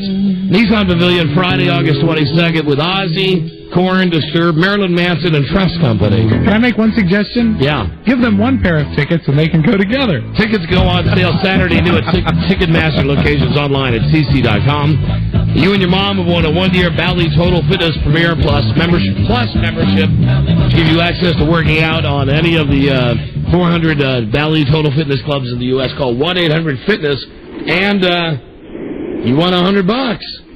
Fantastic. Thanks, dude. Thank you, Don. Okay, you're very welcome. Thank you, O'Mara. Thank you, sir. Okay.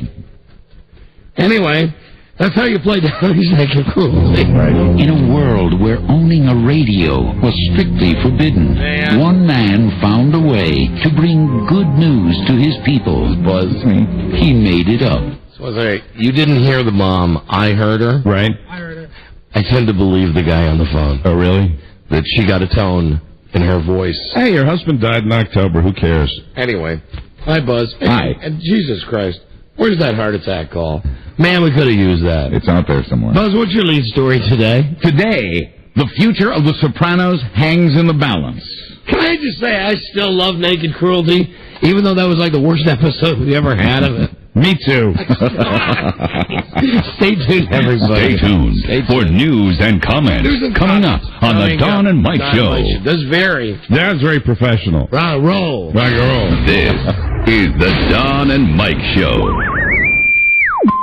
What's the word from Planet Crackpot? The Don and Mike Show. The bologna is touching your eyeball, and the hot dog is humping your nose. The Don and Mike Show. Let me ask you, all contestants on Donnie's Naked Cruelty also got the Girls Gone Wild. Wow. Live and uncensored pay-per-view tonight, 10 Eastern. Yeah. 7 West Coast. Footage from Cancun and Panama City. Order Girls Gone Wild on cable, DirecTV, or Dish Network. Time now for Buzz Girdley News and Comment Buzz, brought to you by Viramax, sexual pleasure and performance enhancer. It's doctor developed. Someone called for a doctor. Clinically tested. Viramax works. Get it now at Rite Aid, GNC, and other select retailers. Try it today. Viramax. 1-888 try VMAX now. Here's Michael Elston. Hi, Buzz. Hi, Don and Mike. This could be just more posturing, but HBO says James Gandolfini's demand for more money could kill The Sopranos. Okay. Hi, Don and Mike. They'd hoped to start making new episodes in just 11 days from now, but HBO says the contract talks with Gandolfini are as dead as Ralphie. Word is HBO's final offer was $11 million for the season, plus a piece of the profits. We also hear Gandolfini was asking for $27 million for the upcoming 5th season, and another nearly $17 million for season 6, should there be one. You know, when they put it like that, Jesus, $27 million. It's a pile of money. And then with the 17, it's, like 44 or something like that. Well, again. But if you want the episode thing, it's what the Friends guys are getting. Right, absolutely.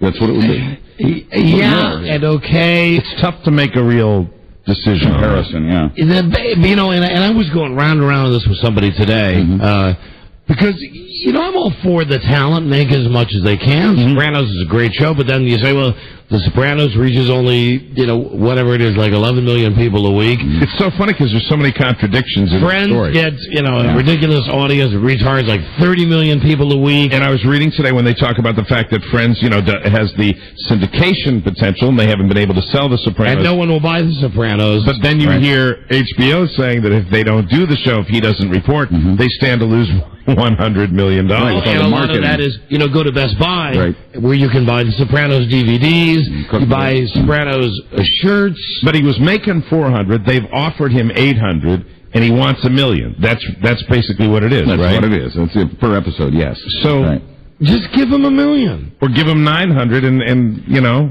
This is all just negotiation and posturing. That's why really some of these performers need the same thing that the ball players have, the arbitration, because then it gets solved. Yeah. HBO says it cannot and will not make another counteroffer until Gandolfini kills the lawsuit he's filed against the network. I'm going to sue him. Why is he doing it that way? Why doesn't he just stab their eyes? Come on, man. You kidding me? Let me talk to the real Jimmy. Hi, Don. How are you? Why are you doing this? I require more funding. I'd like to do other projects, and I need security for my family. That's the real reason. And I'm not upset with the producers at HBO. I understand. I saw you at the SAG Awards. You look like a retard with that big beard. I'm very grateful. And well, the beard is for another role that I've been playing. And antiques are costly, so it's very difficult for me to buy rare forms of art and antiques.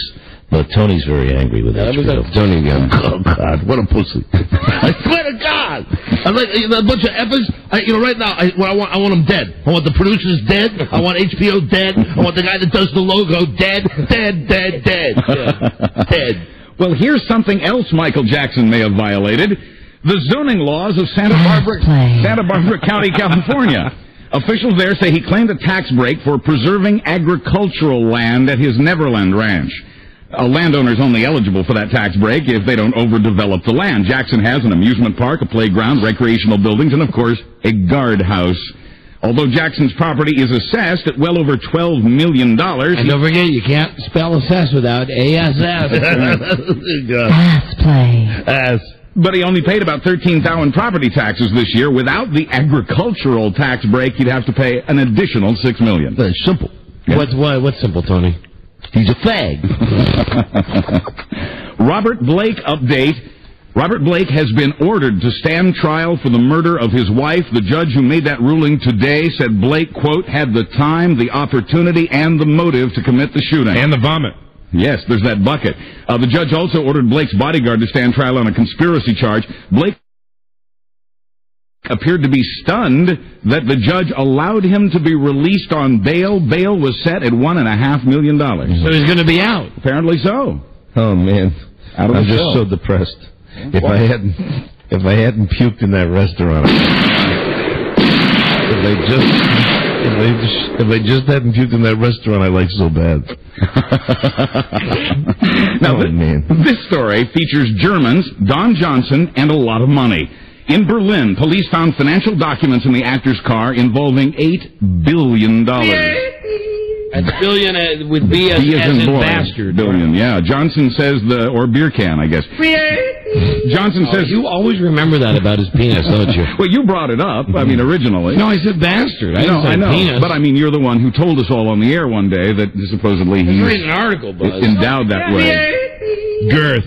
Johnson says the papers are legal... Yeah, and belong to a passenger in his car. He says the papers are an effort to round up money for a movie project. You need $8 billion for a movie. How do you get $8 billion into a valise? I have no idea. No, it wasn't the money. It was papers concerning the money. Things like bonds and those types of financial documents.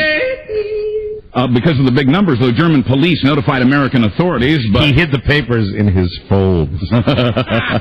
They neither held nor questioned Johnson. He calls the press accounts of his being stopped ill-founded and farcical. Mr. Johnson, you will speak to my man, Colonel Klink. Hello there, Mr. Johnson. I don't care about the papers. Could I just see that penis of yours? Police. That's Major Hogstetter. I'm Colonel Klink. We would like to police your valise. Klink, find me the $8 billion. Hogan!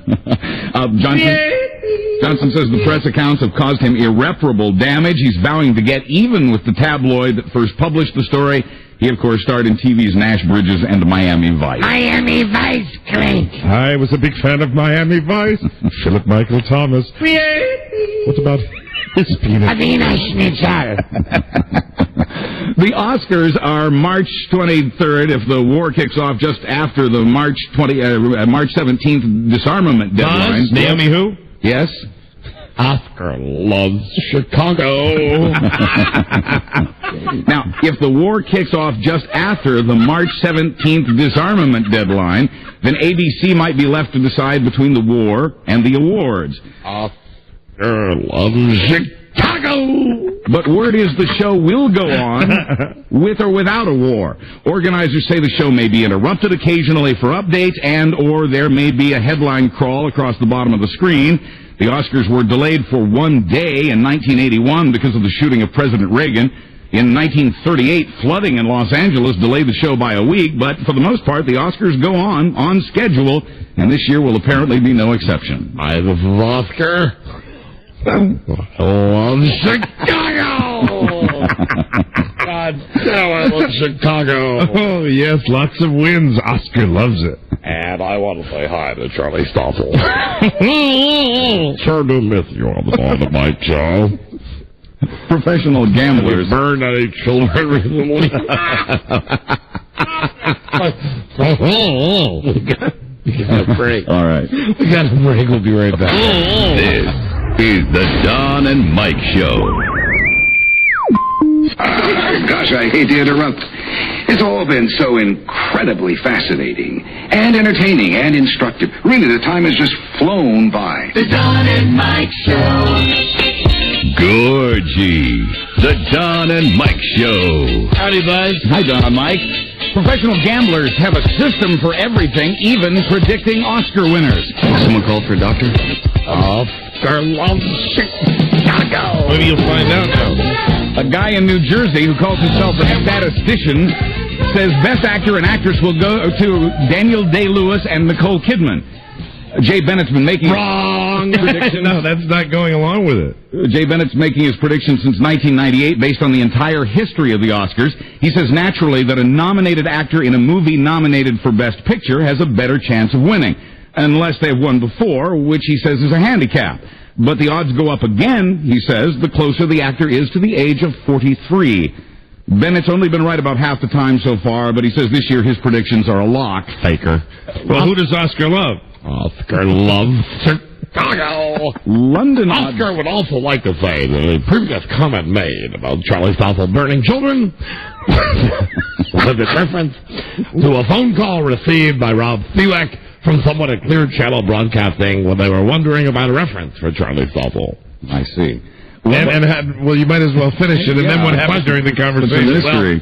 Rob said, Rob, what did you say? What did the guy said? He's never done anything wrong. He's great. They called from Oldies 100. They wanted a reference on Charlie Stoffel. And the guy that was hiring wanted to know whether there was anything bad, and how did he express that? He said, I wanted to make sure he's never burned any kids or anything. There you go. I said he hadn't hired that man. Right, and that's why you were mentioning that. Never burned any children. But also, what did Charlie say about the Oscars?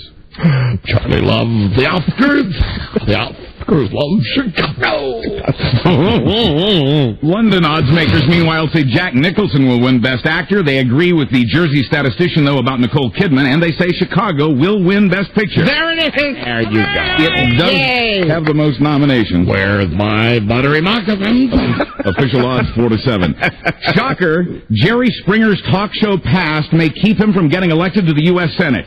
Springer, who was once mayor of Cincinnati, is making the rounds in Ohio to see if he has a chance. F you, white trash. But he told a Democratic fundraiser Tuesday night, I can't imagine anyone voting for me at this point. That was after the University of Cincinnati published survey results that show 71% of the state's registered voters have an unfavorable opinion of the guy. They grow up so fast. Porn star Ron Jeremy turned 50 years old today. Still looks great. Yeah, sure. He looks fantastic. He looks like he did the first day he made a porno. Sure, he's fat and hairy, but he's made millions of dollars doing thousands of women, some of whom were actually attractive.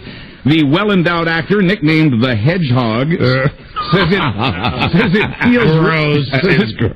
it feels ridiculous turning 50, especially since he feels 35. He says he doesn't even need Viagra and has always avoided drugs. That, he says, is what's allowed him to work so hard. Oh, God. And we've had him as a mystery guest a couple times on the show, haven't we? Yeah, we never had him in studio, but always on the phone. Always on the phone. And, obviously, he still makes movies, and it's gross. He's gross. Spending his birthday working. He's in New Orleans today shooting a commercial for the Hustler Club and promoting his documentary, Porn Star, The Legend of Ron Jeremy. God. In sports, it's official. Medical examiners ruled that the diet drug ephedra played a role in the death of Baltimore pitcher Steve Beckler. Goofy Bob Uecker will be inducted into the announcers wing of the Baseball Hall of Fame July 27th. And finally... Let's have an epic party. All right. Finally, a story about two California men who became fast friends. In fact, Dave even hired his new friend Tim to do some odd jobs around his house in Fremont. But things turned ugly when someone dismembered Dave's pet chicken in the backyard. Dave immediately accused Tim of the chicken murder. Tim denied it. A fight broke out. Tim smashed in the windows on Dave's van. Dave got out his gun. Fortunately, the police got there just in time. By the way, they met at an anger management class. Lord, how I love the irony. We get jokes, Buzz. I'm Buzz Burbank on the Don and Mike Show. Okay. No! That's it. We gotta go. No! Back tomorrow with a new episode. Good day to you, sir. Good day to you, sir. Good day to you, sir. Good day to you, sir. Someone called for a doctor? Linus. Yes, Danny. Linus. Danny. We'll see you tomorrow. BM. Eaters. Till we meet again, this is Sammy Davis Jr. saying, be kind, be nice, and I hope the next performer has the pleasure of having as nice an audience as you've been tonight. And let me leave you swinging.